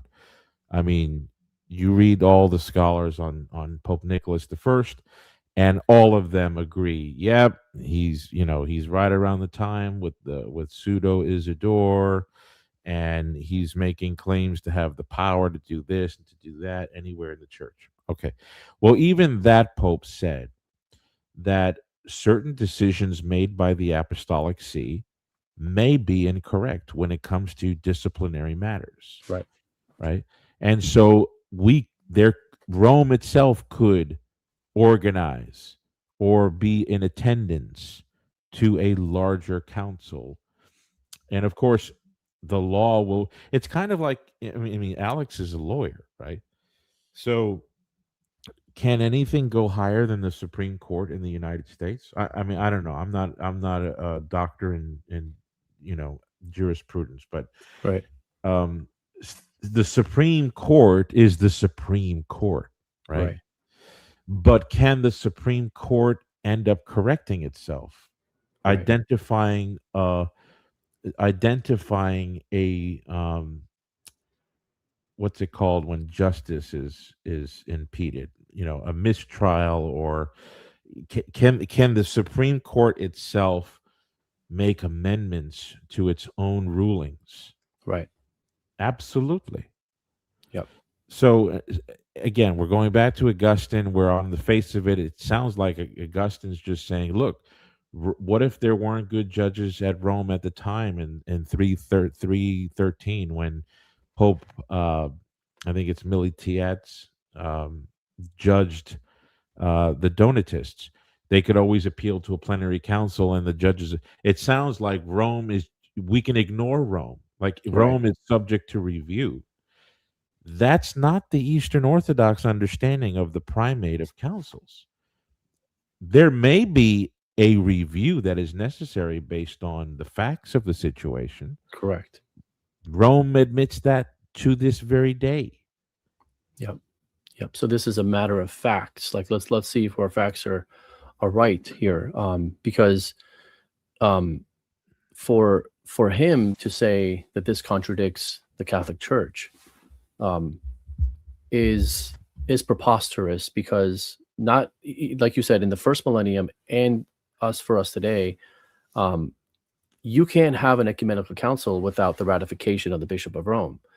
And this is the same guy, St. Augustine, correct me if I'm wrong, and I'm going to paraphrase. I know the famous paraphrase. I know that's not like what he said word for word, but isn't this the same guy that said, the same saint that said, the matter has been closed. Rome has judged the matter. The case is closed in a paraphrase way, right? So he's not saying that, like he would be contradicting himself if he meant that Rome's authority or judgment is not final. But he could say that Rome's authority and judgment could have been, like they could have gotten the facts wrong about something about this issue, right? So let's re-examine the facts, and Rome has to stamp her approval on those corrections. Because this is not a matter. The Donatist condemnation is not a matter of infallibility if the Pope is declaring that to be false. But the matter that he's specifically talking about in this quote is a matter of jurisdiction or a matter of fact, right? So that's different. So Rome could be wrong in her facts, just like they were wrong about Melitius being a heretic, right? But that's there's no issue here for us with this quote whatsoever. Well, I mean, on its face, it does sound problematic. Correct. But we got to look at the history, the context, and everything. I think I've got 5 pages in my book devoted to a variety of things that St. Augustine said. Right. That would, if you see everything Augustine wrote on this matter, it's like going from stick figures to avatar animation. Right. And Alex was giving us the stick figures. Hey, look, Rome's subject to review. What he's assuming is an Anglican view of councils, where it's like just majority rule. Like the majority can say, Rome, you're wrong, get the hell out of here, right, if necessary. Yeah. But that's not the first millennium view. That's not the view of the first 7 ecumenical councils. Right. And somebody's going to clip me and say, "Oh, what about Vigilius?" Yeah, we could talk about Vigilius. Right. I maintain the same rule. Yeah. In fact, that rule plays in that very council in a very effective way. Yeah. So there, he's wrong in thinking that his reading of Augustine is in harmony with the Eastern rule on ecumenical councils. Correct. A lot of this is he hasn't really thought this through. That's what it seems like. He hasn't thought this through. So he'll make an argument that appears to be good against Vatican I, but if you play the argument out, it becomes a contradiction to his own worldview and his own prelates and their view, right? I think what you said before is also applicable, because I mean, Alex is a guy who's a lawyer, so he knows that the Supreme Court, if evidence for something surfaces that significantly changes a prior ruling, right, the Supreme Court, I would assume that it is bound to review its own self, right? Yes. Yeah. And so the same thing would apply to the Pope. But the thing is that he could say, well, according to Vatican I, he doesn't have to. Well, no, that's not true, because according to Vatican I, God is the supreme lawgiver. Right. So Rome is bound to keep the law of Christ. Yep. So if something surfaces that requires judicial amendment, then it is incumbent upon Rome to do its duty. Correct. Yep. You want me to continue with the unless you have something else you want to add. No, I think that's beautiful said. And just you really want to get that, because I've read your pages on Augustine, and it gives a completely different picture versus this little quote. Like it's almost embarrassing Right. that somebody would put this up. That just tells me that they haven't read St. Augustine. Right. That's what Very that tells true. me. You're just looking for quotes. You're not looking to see what these fathers actually taught.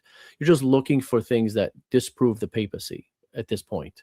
And I don't want to accuse Alex of that, but really that's what you're showing, is that you really haven't read St. Augustine, and you don't know what he taught on authority, because he was not what this quote is trying to say. He wasn't. He was one of the most pro-papal saints that you can quote.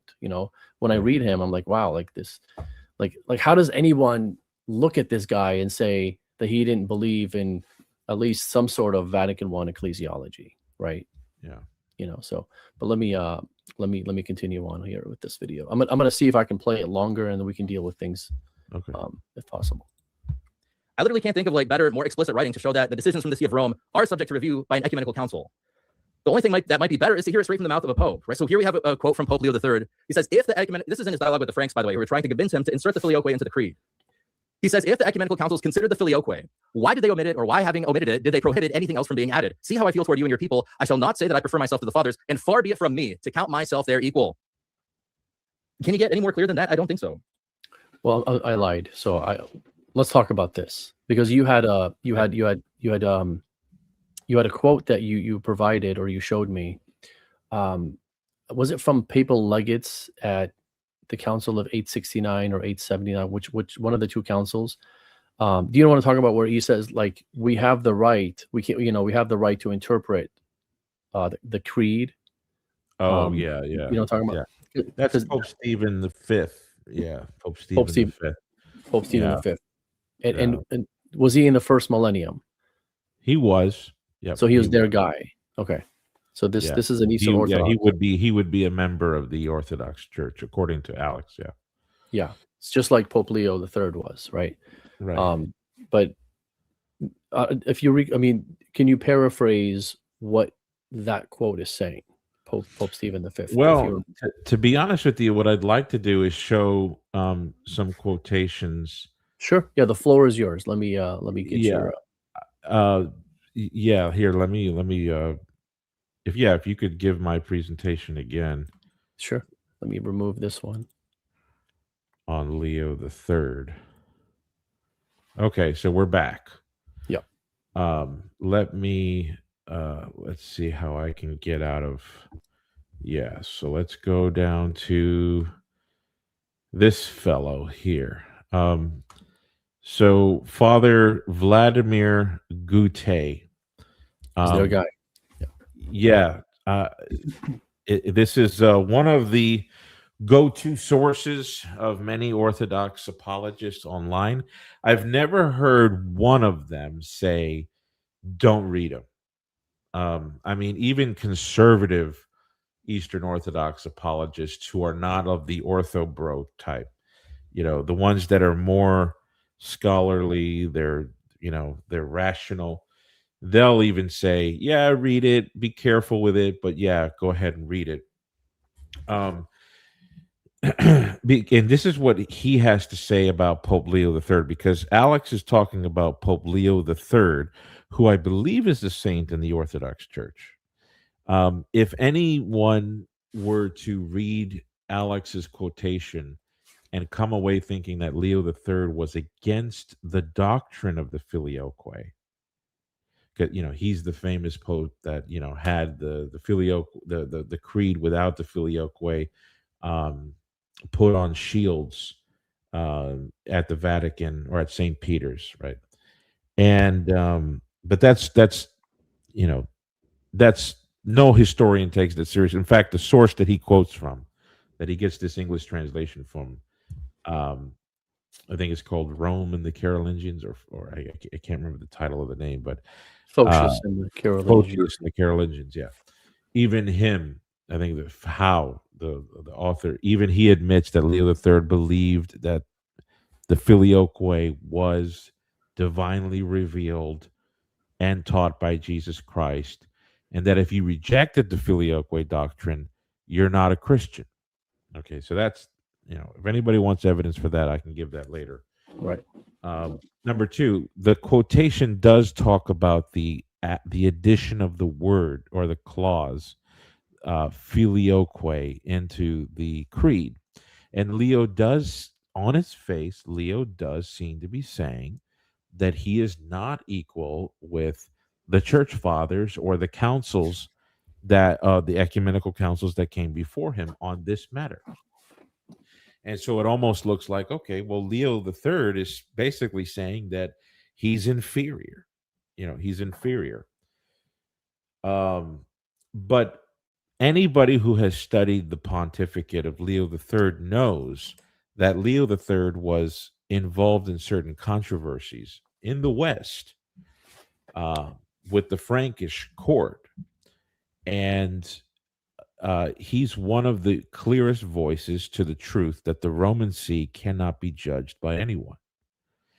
And Father Vladimir Goutet testifies to this. So let's look at what he says. I think it's right here. Yes. Okay.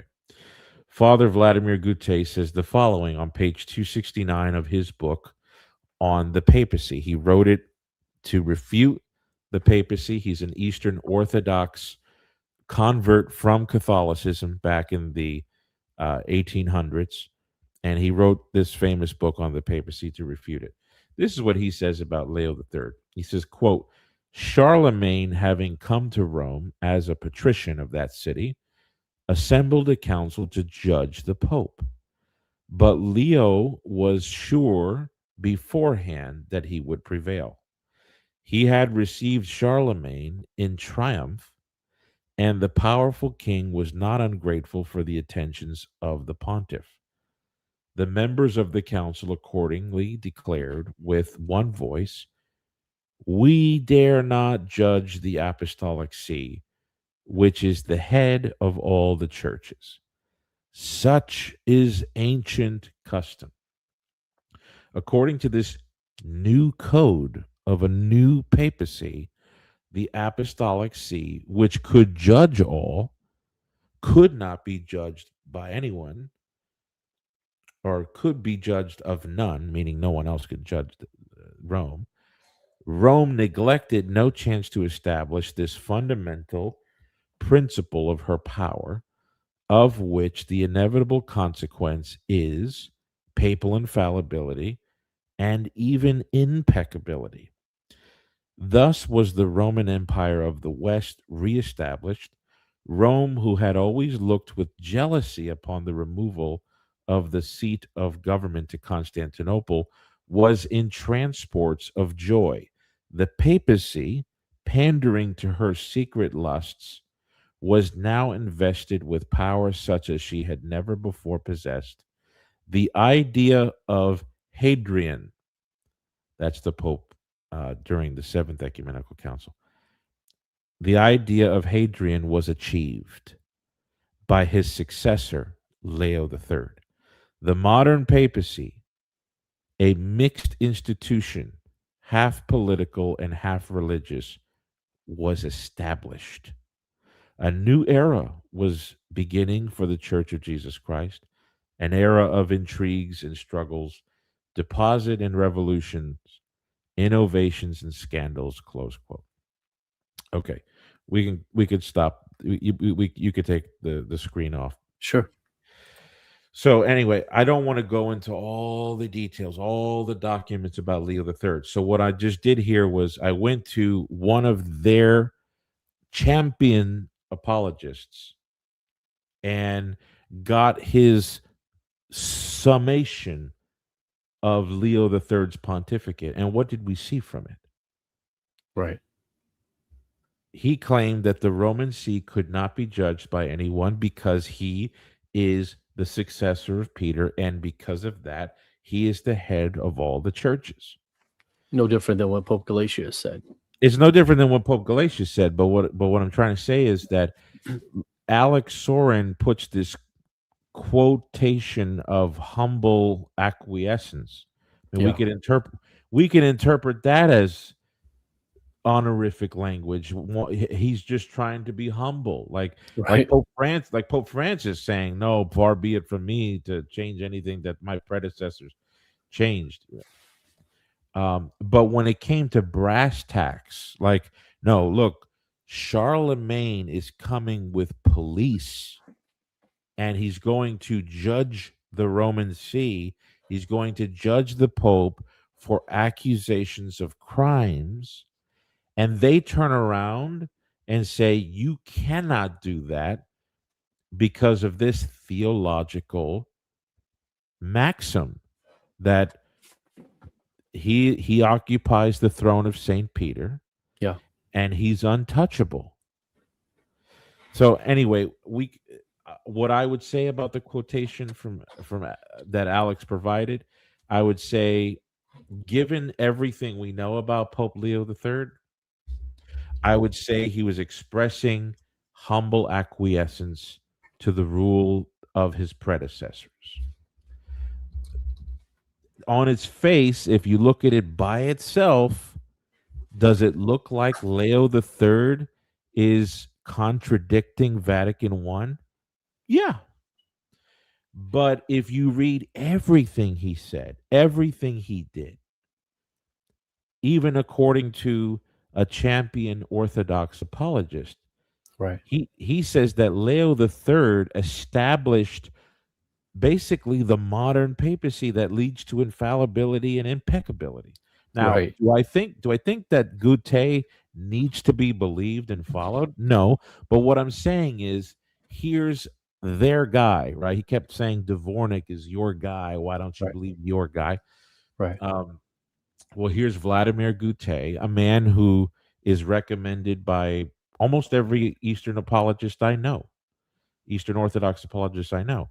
And he read Latin. He was French. He was a French Catholic, if I recall, who converted to the Orthodox Church.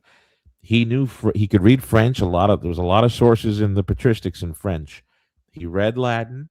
He went through the documents of Leo III. He went through Hadrian's letter. That's why you saw that reference to Pope Hadrian. He Yep. thought Pope Hadrian was the inventor of the papacy. And he's saying Leo III firmly established Hadrian's idea. Yep. So how is it that Alex can grab a quote from Leo III and sculpt it to be in favor of the position that he was trying to defend? He can only do it by not knowing what the person and the figures that he was talking about. Correct. Yeah, it's and this is the thing. Like what we're saying here is we're putting into context these quotes, and you can debate these individual quotes that he's bringing up for 2 hours back and forth, Sure. right?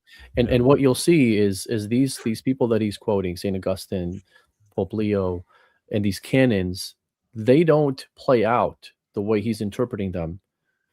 They're not teaching what he's thinking they're teaching, because it would contradict the context of everything that these fathers wrote and the historical practical matters surrounding them, of how they treated them, right? So we got to look at the context, and this is why, we want to be level-headed with these things. We can't just like take a quote and just run with it. This is why my presentation wasn't quote mining. It was taking historical examples, right? So I gave 3 examples, and within the examples, I'm quoting from fathers that are in that situation, because I mean, how else are we going to know what's going on? It's by quoting the fathers, right? So when I'm quoting the popes or the Eastern saints or the Western saints, I'm trying to show you, like, look, this example is saying that Rome has this jurisdiction above all the churches, over all the churches. It's saying that Rome has the prerogative to define on dogmatic matters, because that's how it played out. That's how it played out in 649. That's how it played out in the Acacian Schism, and that's how it played out in the Ephesus 431 Nestorian controversy, right? So let's look at the context of these things, right? Let's not just, because I'm accused of quote mining, but I think we're showing that he's the one that's quote mining, because he's not looking at the historical examples surrounding these saints, Pope Leo and all that stuff, right?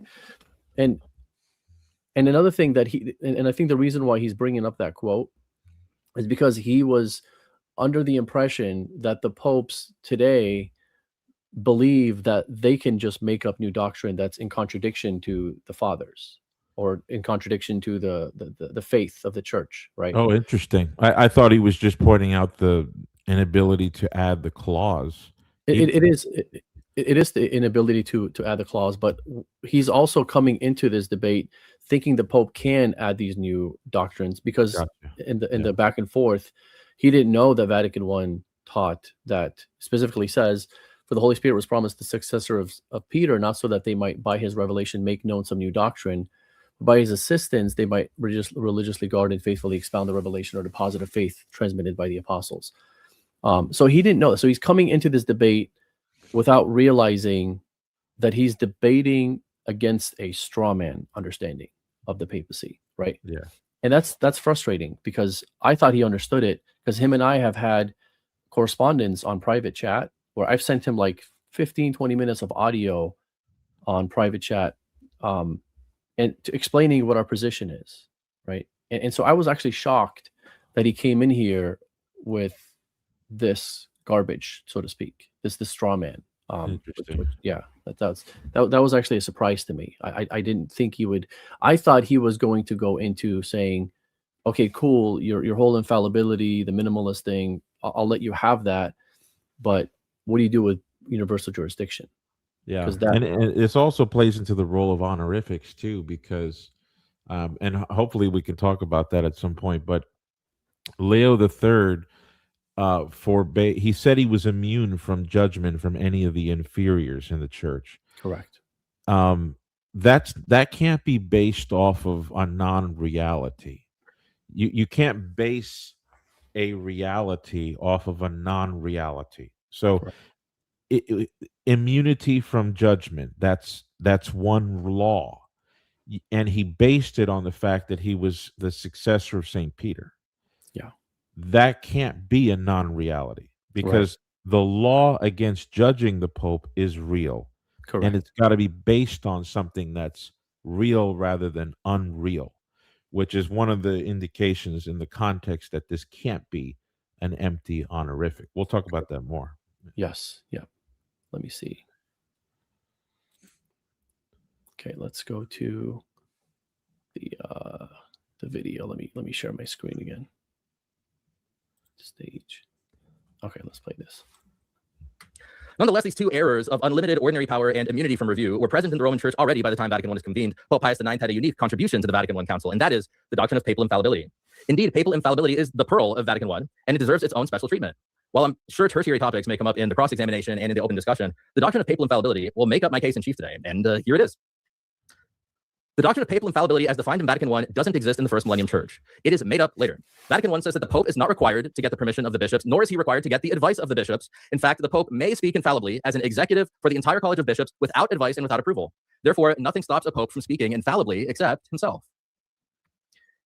Now let's dig into these premises a little bit. Each of these points are ripped right out of the Gift of Infallibility, which is the official translation and commentary of Bishop Gasser's Relatio. And we'll start with point 1, which is that the Pope is not required to get the permission of the bishops to speak infallibly. I'm not going to go into all the details of the quote here because of time constraints, but we can briefly surmise that here in this quote from Gasser, we learn that if the Pope's infallibility depends on polling the bishops, regardless of whether polling is merely for information or for a judgment, the statements of the Pope are weak. They're fallible until the polling has accrued. And Gasser calls this a false proposition that is subversive to all papal infallibility. So we can set aside that there's some sort of requirement when the Pope speaks infallibly that he needs like the permission of the bishops. Number 2 is that the Pope is not required to get the advice of the bishops.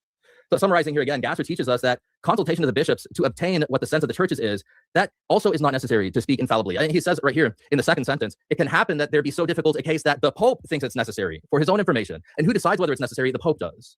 So the ultimate authority here is always the Pope, the Pope, the Pope, even when he speaks infallibly.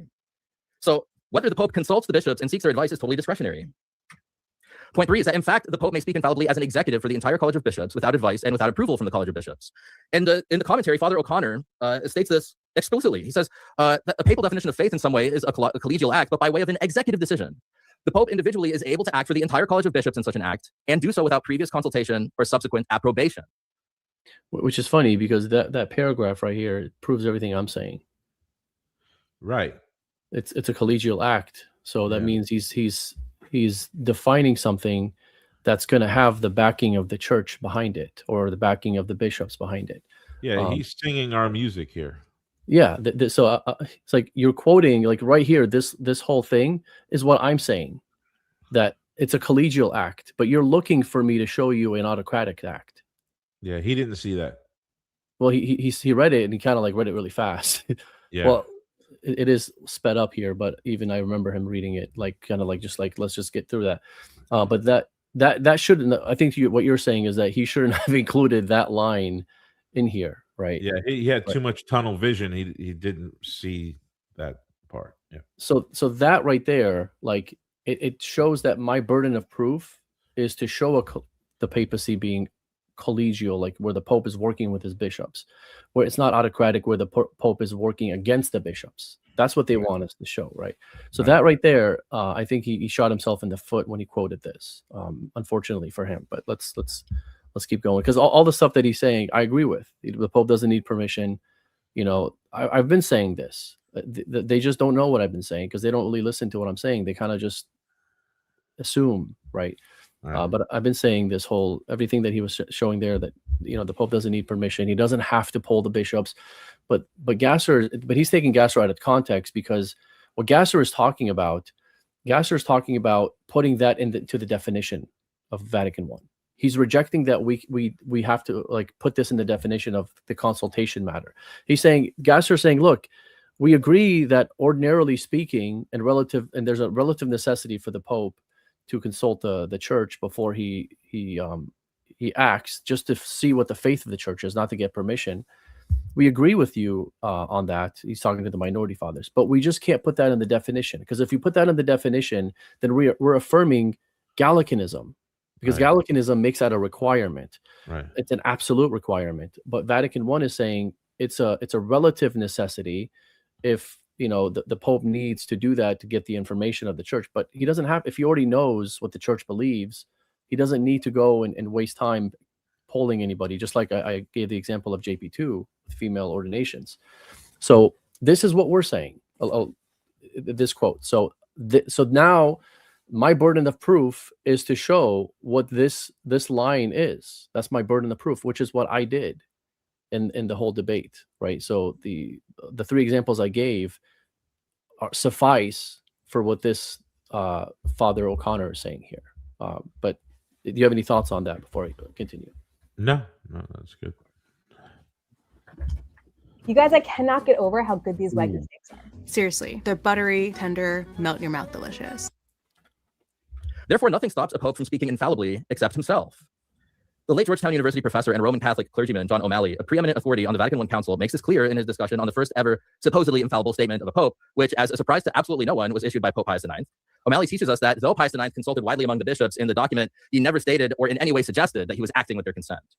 The definition on the Immaculate Conception was a papal act, pure and simple, and in that context, a victory for Ultramontanism, which was the faction that ended up winning out at Vatican I. Which this is not true if you read the actual encyclical 1854. Pope Pius IX, he references the fact that he consulted the bishops and is acting with their with the results that he got from them, right? I wish we had time that I can pull it up and show that. I'm probably gonna do like another show where I'm gonna like say like this is what he's saying and here's the actual fact, but I don't want to take away from your platform, because I know you're here as a guest. I want to make sure you have the time to present what you had prepared. But if you look at the actual encyclical, there's a section on polling the bishops and all that stuff, and it's very important for folks to read that, which gives a complete different picture of, yeah, he didn't mention their consent, which again, we're not saying that the Pope needs consent. That's not what we're saying.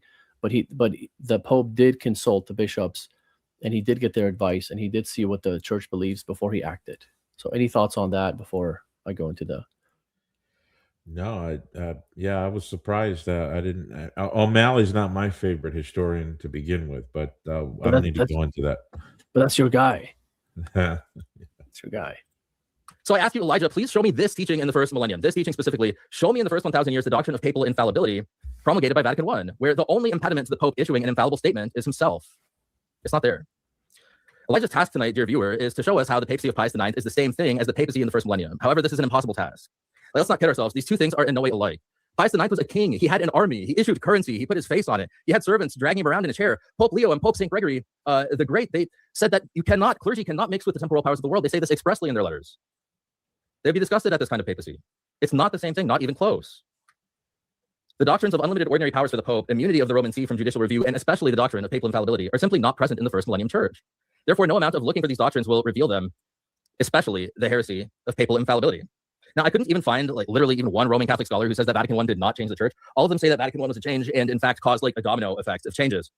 So for example, Father John O'Malley here says that even with a restricted interpretation of Vatican I, like my friend Elijah has, that also amplifies papal authority. It did so simply by the act of definition, by giving primacy and infallibility a new prominence, a new dignity, a new solemn vindication, and thus profoundly affected how the church thought of itself and how it functioned. Their definition changed and changed it to a considerable degree. Pastor Turnus, in no uncertain terms, made it clear that the validity of monarchy and its sovereign ability to counter modern skepticism. Hello, friends. Bishop Barron here. I'm really thrilled to share with you one of the most, I think, exciting projects we've. So basically what you see is that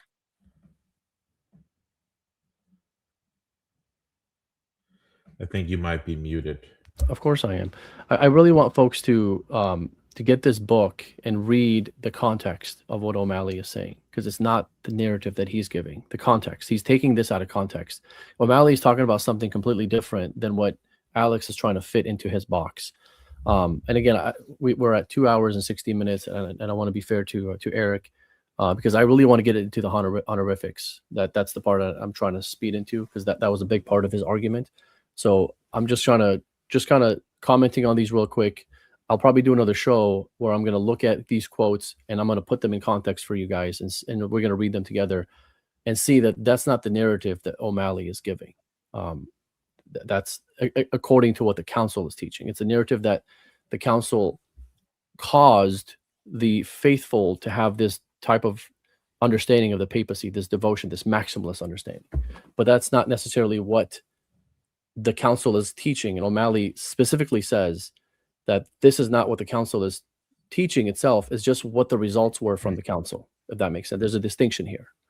All right. So any thoughts on that before we move on to the next part? No, that's a good point. Right. The monarchy of Pope Pius IX in the temporal space is applied in the church. O'Malley goes on, he says, 19th century ultramontanism enhanced papal primacy with a doctrinal character that was new in emphasis and urgency. It favored a subtly important transformation of the Pope's role from testifying to the faith of the church to assuming a more proactive role as the church's primary or even exclusive teacher, a change from witness to positive decision maker. So change, transformation. It changed. The definitions of primacy and infallibility at Vatican I provided the momentum for the making of the ultramontane church of contemporary Roman Catholicism. And this is an important point because you see at different points throughout history, you have different iterations of the Roman Catholic Church. And nobody disputes that the Roman Catholic Church was Orthodox in its first iteration. However, they admit themselves they had a Gregorian Reformation. They had Gregorian reforms. They have a new iteration of the church. They had Tridentine reforms in response to the Protestant Reformation. That's a whole new iteration of the Roman Catholic Church. Based on O'Malley's studies and other scholars like Klaus Schatz, they concluded that there is another iteration of the Roman Catholic Church, the ultramontane church. That's in no way the Catholic Church, the Roman Patriarchate in the first millennium. Klaus Schatz says that the papal dogmas of the First Vatican Council were the result of a very long development, especially during the 70 years since the French Revolution. These are Elijah's people. They're not my people. These are Roman Catholic scholars. Since 1870, there has been only one. This is an important problem, actually, for Elijah and his doctrine of papal infallibility. Klaus Schatz points out that if there's only one infallible papal statement in the whole history of infallible papal statements, which let's say there's two, and we'll put the Immaculate Conception and the Assumption both as ex cathedra statements, then every single other statement issued by a pope is fallible. Therefore, it is still open, viable to be reopened for discussion and review. All the papal decrees are fallible if this doctrine is true, which it's not. There's also the downstream effect of papal encyclicals from Vatican I. Says that papal encyclicals, as we know them today, are essentially a product of the 19th century. Again, this is Professor John O'Malley. He says these encyclicals are a product of the 19th century. They're new, and they're due in part, they're a result of Pastor Aeternus. This development does not relate directly to church governance, but is nonetheless another aspect of the new range and degree of authority enjoyed by the modern papacy. These are new powers that the popes did not have before. O'Malley says here that the ultramontane movement culminated into the definition in the definition of infallibility. It gave impetus to an increase in the number of documents emanating from the Roman Curia. Among those documents, encyclicals came to hold the pride of place. And he has some numbers here. Pope Pius VII at the beginning of the 1800s issued one encyclical. Pope Pius IX in the mid-1800s, who presided over Vatican I, issued 38 encyclicals. And Leo XIII, the successor of Pius IX, issued 75 encyclicals. So pre-Vatican I and post-Vatican I, we go from one encyclical to 75 encyclicals. That's because the Pope has become a legislator. He's no longer just a witness and protector of the faith. And that is time. All right. Any comments on what he said before we go to to his rebuttal where he talks about the honorifics? I mean, there's been many changes in Eastern Orthodoxy that are similar. I mean, the common church changed quite a bit in the 4th century with the freedom of the Christian religion, and eventually the Christianization of the empire certainly changed how things were done. Things were changed when uh, the Roman the when Rome was sacked, overtaken, when foreign powers from the north took over Italy. Things changed throughout the last 2,000 years that affected the way the church regulated itself. So yeah, that's all I want to say is just that sure, there's a lot of changes. The way that the Orthodox Church operates today is different than the way it operated 300 years ago. Right. And then, we're looking at these popes in the first millennium. Like, you brought up a French scholar who's in Eastern Orthodox who says that Pope Leo is the one that started this whole infallibility aspect and jurisdictional and all that stuff. Let's grant that, right? Wouldn't that mean that the change really happened in the Eastern Orthodox Church in the 9th century with Pope Leo III? They would say they would say it started inside of their church. Yep. Okay, so then, or you could say it's an organic development from what the popes are teaching in the first centuries, and then then you get to the latter end of the first millennium, and it's just a natural understanding of what the popes have previously taught. Because here's the thing: like, if a pope is saying, I have authority over all the churches and synods, and I can declare something, like Pope Galatius, I can declare something without a synod just based on my apostolic authority. Where is that in the Eastern Orthodox Church? That's what I'd like to know. Where do we find that today in the Eastern Orthodox Church? Where is Pope Galatius saying he can condemn another patriarch, or that another patriarch can be condemned by Rome without a synod, just by the apostolic authority of Rome alone? Is that anywhere found in the Eastern Orthodox? So if the answer is no, then the Eastern Orthodox ecclesiology has changed versus what their predecessors and their saints and their fathers and their bishops and the patriarchs have taught. Does that make sense? Yes. Yeah, there's been changes. That's all. Yeah. There's been changes in Catholicism, perhaps more, but there's also been changes in Eastern Orthodoxy. So right. Yeah. So I'm going to get to his rebuttal section. So now we're going to try to speed through it. He's going to, put the honorifics up here. So let me put it back up. Okay. Yep. Okay. Okay, so I did anticipate that Elijah would go into honorifics a bit for almost every quote exalting Rome. There's a corresponding quote to other major sees. Like Saint Ignatius says that the church in Philadelphia was established by God. If you apply Elijah's standards to this, then the church in Philadelphia also was divinely instituted because it was established in the agreement. Now, I want folks to really compare these quotes with what I presented, right? Because what I presented was specifically is invoking the authority of Rome because of Matthew 16, Petrine authority of Rome, right? So a lot of these are not going to apply, but we'll talk about these in just a little bit. Of God. If you apply Elijah Yasi standards to Saint Ignatius of Antioch, to his church in the Ephesians, the church in Ephesus was foreordained before the ages by God, which, that shows divine institution of the church in Ephesus. Saint Ignatius also says that the church in Smyrna is second to none in every good gift, which shows Smyrnaean supremacy, actually, if you apply Elijah Yasi's standards and his method of interpretation to this letter, which second to none in every good gift. Wait, I thought Rome had the most powerful spiritual gift. Did they forget about the gift of infallibility in Rome? How is Smyrna second to none in every good gift? Saint Ignatius says that the only bishop above Saint Polycarp is God the Father and Lord Jesus Christ. So I guess he forgot also about the universal jurisdiction and supremacy about the Bishop of Rome. So we have Polycarpian papal supremacy here if we apply Elijah Yasi's method of interpretation. St. Basil the Great says that Antioch is the head of the whole body. He says, now what could be more vital to the churches of the whole world, than the church of Antioch? If it came to pass that this church returned to a state of control, nothing would prevent its affording health in the manner of a sound head to the whole body. So Antioch is the head, Rome is the body, if you apply Elijah Yasi's method of interpretation here. St. Basil says that St. Meletius is the head of the whole body of the church, which is like, what happened with that Meletian schism? It was wrong. Rome was just like wrong for 40 or 50 years, and then they just acquiesced, they confessed that they were wrong for 40 years. There's a prime example of the head acting separate from the body for like 40 or 50 years. St. Basil says that St. Athanasius is the highest of all, which shows Alexandrian supremacy. It shows that St. Athanasius is the head of the church, that communion with Alexandria makes you Christian. St. Gregory the theologian says that St. Athanasius is the fountain and life of the church, and that he had chief rule over the people, in charge over the whole world. This is the exact same language that Elijah will point to like prove some sort of papal supremacy or something. These are just honorifics. Everybody talks like this about everyone. It doesn't prove anything. St. Gregory the theologian said that St. Athanasius legislated for the whole world without the aid of any coadjutor. What happened to the Pope of Rome? Pope Agatho said that the emperor was inspired by the Holy Spirit. He said that the Christian commonwealth divinely entrusted to your keeping to the emperor. For these decrees, the Holy Spirit, by his grace, dictated to the tongue of the imperial pen. So the Holy Spirit was speaking through the emperor if you apply Elijah Yassi's method of interpretation to these honorifics. The papal legates at that real 8th Ecumenical Council of 879-880 said that basically St. Photius is the Pope. They said that St. Photius is the supreme pastor and ecumenical patriarch of the saintly Photius. And I got that from Dvornik. So don't try to say I went to some Orthodox source. That is your own sources, Elijah, and these are your own scholars. So what you see actually in church history is the monoepiscopacy of the Holy Orthodox Church. You see a decentralized federation of jurisdictions, each led by a bishop that are in communion with other bishops. The Bible teaches the monoepiscopacy. In the pastoral epistles, Saints Timothy and Titus have authority to ordain, to teach, to rebuke, to oversee disciplinary hearings, to effectuate excommunications with no mention of St. Peter or his chair or his successors. St. Peter taught against the Judaizer heresy in Acts 11. So what is that, guys? That's ordinary teaching, right? He taught against the Judaizer heresy in Acts 11. What happened 4 chapters later? You have a council on literally the exact same issue. And they saw consensus. In Revelation, we're taught that there are 12 foundation stones of the church, the 12 apostles of the Lamb. So you can't stop at Matthew 16. Sure, Peter was the first stone, the first foundation stone of the church. But every single apostle is a foundation stone of the church, and every single apostle has the power of the keys based on Matthew 18 and your own Fourth Lateran Council.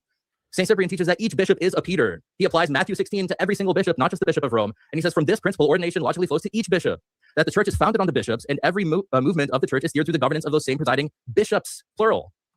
There is no bishop of bishops, St. Cyprian says at the Seventh Council of Carthage. Every bishop, according to the allowance of his liberty and power, has his own proper light of judgment and can no more be judged by another than he himself can judge another. And at this point, he was in a dispute with Pope Stephen, and he disagreed with Pope Stephen. He just did whatever he wants anyway, and literally nobody cared.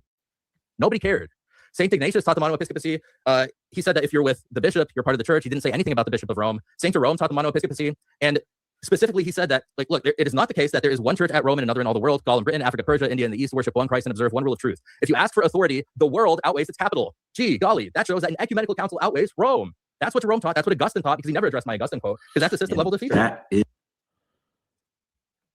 All right, so that was a lot, but I'm trying to get through it because Yeah, my wife's texting me, and my 3 kids have been sick for a few days, and she's having a hard time upstairs right now. So that's why I'm trying to get through. I will do a part 2 where I'm going to show like these quotes, and then I'm going to, we're going to go into more specifics. Today's was more of a general, broad review, but we're going to get into more specifics. You're welcome to join me, but I will be doing this. But I want to get your thoughts on this, these honorifics and all the stuff that he's quoting. Because I gave him a response, but I want to hear what you have to say on this. Yeah. Well, I thought it was very sloppy. I mean, he started off by saying that I think he said for every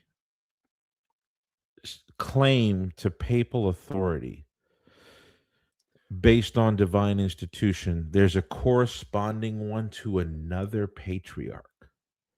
Right. Wow.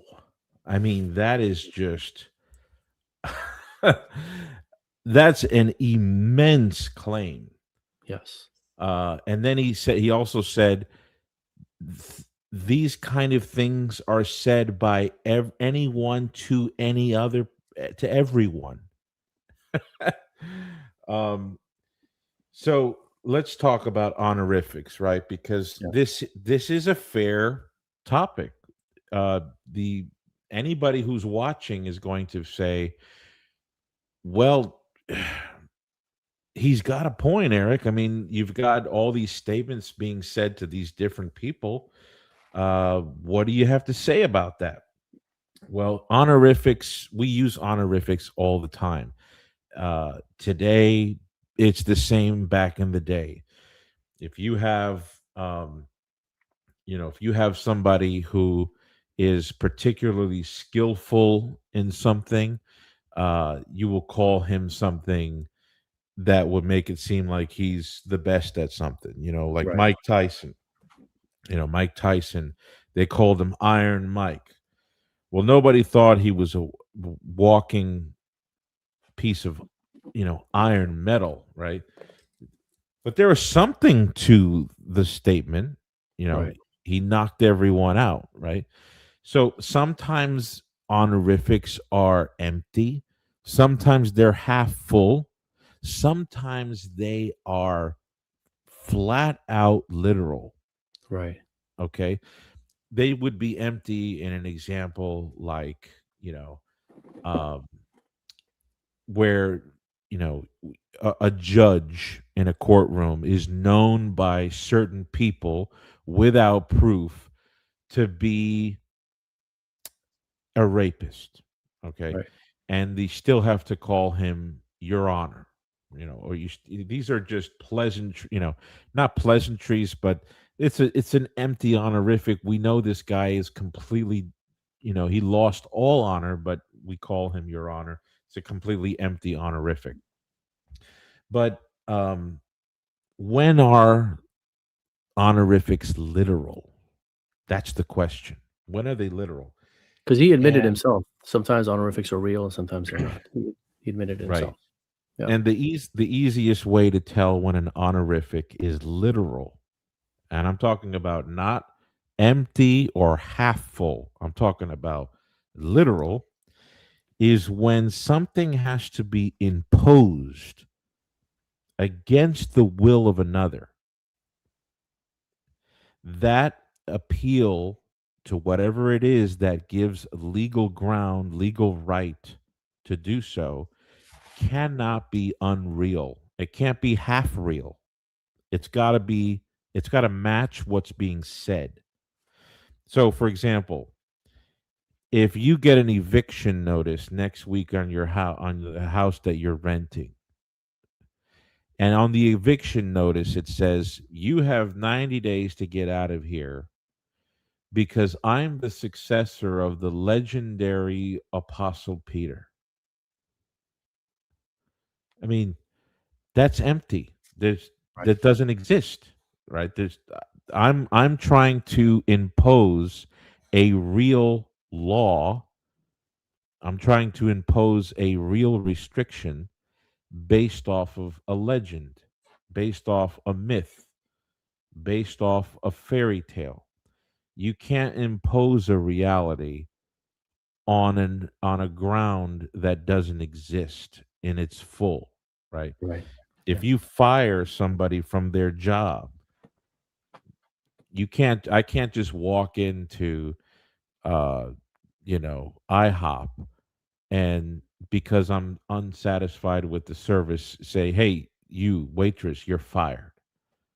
Because I'm the king of this city. I'm I'm famous, or I'm this, I'm that. It's you might be right in what you appeal to, but there's nothing real there, right? Right. To elect a governing official, to amend the law, it's got to be based on an authority that is real.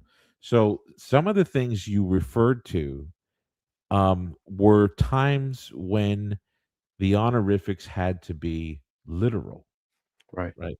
So the case of Lateran 649, Alex said that was no different.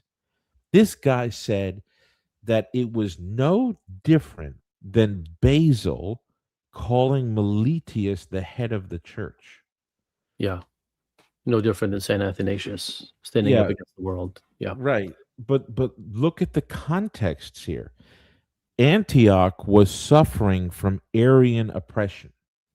So Basil can't be saying that the see of Antioch is in a place of authority to help anyone else. He was talking about how Antioch needed help. Right. And so he was using the head to body analogy to talk about the goodness of restoring the sick church of Antioch back to health. That's right. Yep. That a different context, a different purpose. The honorifics were probably half full, okay, not empty, right? Because everybody thought Meletius was a hero. Yeah. When Gregory the theologian referred to Athanasius as the fountain of all orthodoxy that taught the universal church, well, that's like half full, right? I mean, he wasn't He was the second see of Christendom. He occupied the second see of Christendom, but he was a dynamite theologian, right? And so it does call for some honorific language. The same thing that modern popes and pre-modern popes did for St. Thomas Aquinas, the angelic doctor, right? So sometimes these things can be used, but the context matters. Lateran 649 is something entirely different. Yeah. Okay, you've got all the Eastern Seas and heresy, and then you've got these bishops and monks that are traveling to Italy because they want Orthodox Christology put into law, and they want the criminals who have been tearing the church apart to be punished. Yep. Okay. So I'm not going to go to Italy from Jerusalem or Cyprus or Constantinople or even from Africa just so that I can, get Rome's opinion on something. And then while we're at it, we'll just adorn Rome with all the decorations we can possibly think of because Rome's so great. Yeah. No, that's Right. not what's happening here. They are giving a justification for why the other territories of the church have why those clerics are imposters, Right. and they don't deserve to be presiding over their sees. Right. This is why when Pope Martin and Pope Theodore sent John of Philadelphia and Stephen of Dore to the east to depose bishops, priests, and deacons, and then install new persons into their offices. He said that he has this right because of the authority given to him by Christ through the succession of Peter. Correct. Okay. That's an imposition of authority against the will of other people. That is not a time to base things on fiction. That is a time when you want to do something real, right? You want to fire people and hire new people. You can't say, well, it's because I'm Bambi. Or Right. you can't say it's because I feel like I'm like Tony Stark, and I've got those vibes, No, he's appealing to a reality to accomplish a reality. Same thing with the formula of Hormizdas. Here, the East is, they drop Chalcedon like a hot potato, and the emperors ask Rome, what can we do? Rome comes over and says, this is what you must do. And the first response that Rome got was, hell no, we're not going to take orders from Rome. Right. Why would Emperor Anastasius I say to Pope Anastasius's delegation, get off of my property, we will not submit to a tyranny from Rome? Right. It's not because Pope Anastasius's legates got there and said, hey, here's all of our pleasantries. We're equals, we're homeboys, we're your brothers, we're not superior. We're coming here to get the band of brothers together. But we're going to talk about ourselves in this certain beautiful, exalted way. No, they got there and they said, look, the Pope said this, sign your name or there's no deal. And then this is why we have the right to do it. Okay. They were successful 10 years later under Pope Hormizdas with a new emperor. Okay. But even then, Justin and his nephew Justinian had to write letters back and say, "Look, we've got people opposing the formula of Hormisdas." And what did the Pope say? If they want to be in communion with Peter, this is what's got to be done. And how could that be an empty honorific again if he's talking about himself? Like That's the right. thing. He's trying to accomplish a reality. And Right. in specific, that reality is an imposition of his will upon others against their will. Okay. That's not a time for fiction. It's not a time for fiction. We get the same thing in I have here several and I had in my notes some of the the statements where papal authority is appealed to. um 681, the Council of 681, it was to enforce the Roman view on diothelite Christology.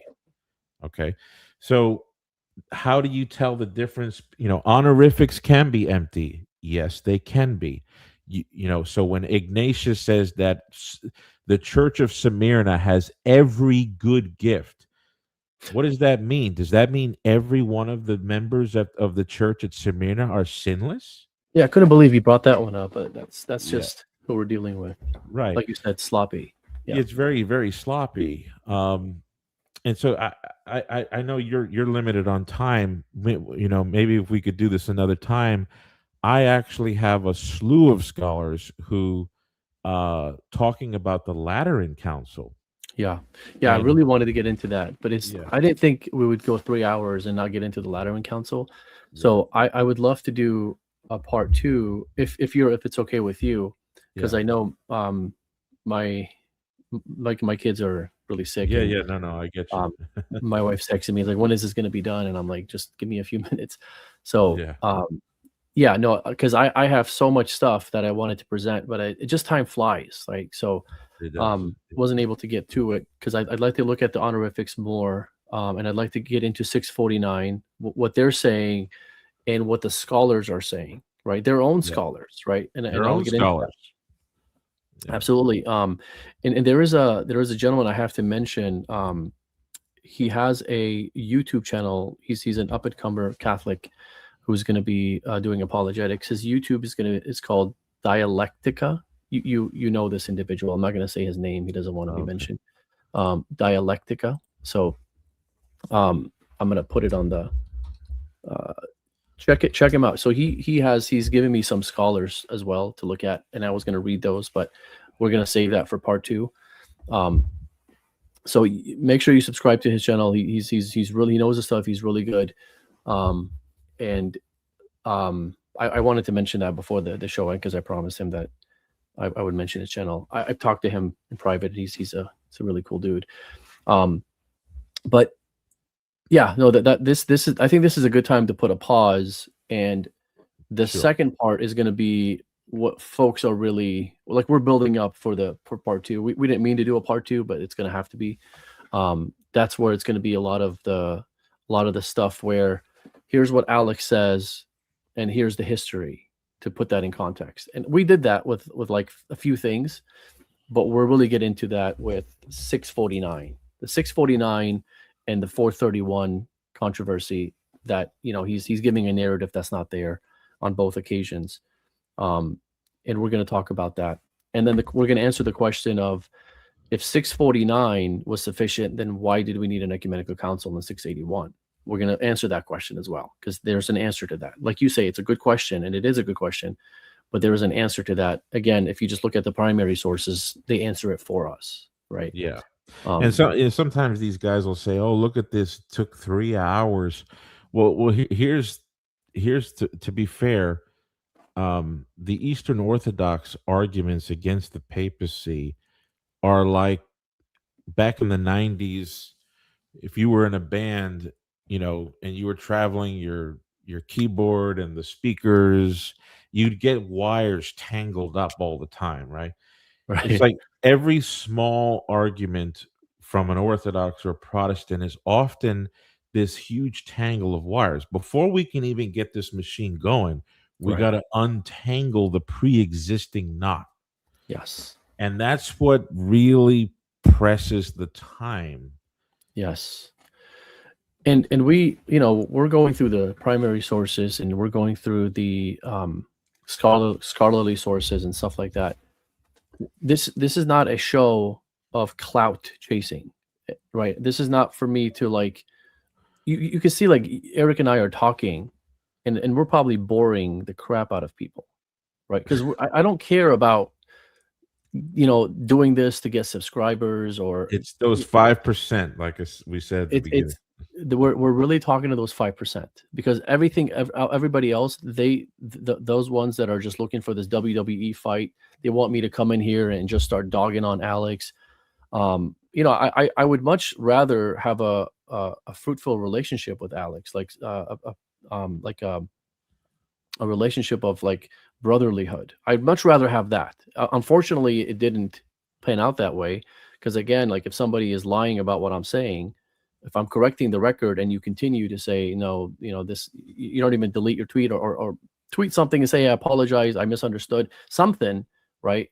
Then I lose respect, for this person, right? Because you show him where he went wrong, and instead of having the humility to say, oh yeah, you're right, I was wrong about this, I'm sorry, he moves on, and he kind of vanishes out into darkness. Yeah. So I don't want to have that kind of relationship with people. I want to have a friendly relationship with people. But I do gotta go. And I appreciate Eric being here. But we'll talk in private. We'll come up with the date. And we'll do this again if you don't mind. Yeah. Thank you so much. Absolutely, man. Everybody, thanks for watching. And there were super chats in here, and I appreciate the super chats. I'm not gonna get comment on them. I'm not going to comment anything, but I just want to like show folks what they were. But I'm sorry, because my wife is really struggling up there with the kids. So I do gotta go. Pray for us, please. Pray for my kids. Pray for my wife with the struggles that we've been going through, and with the sick kids. It's been a nightmare. But God bless you, Eric. God bless everybody, and hope you guys have a wonderful night. Thank you. All right. Good night, bud. Thank you.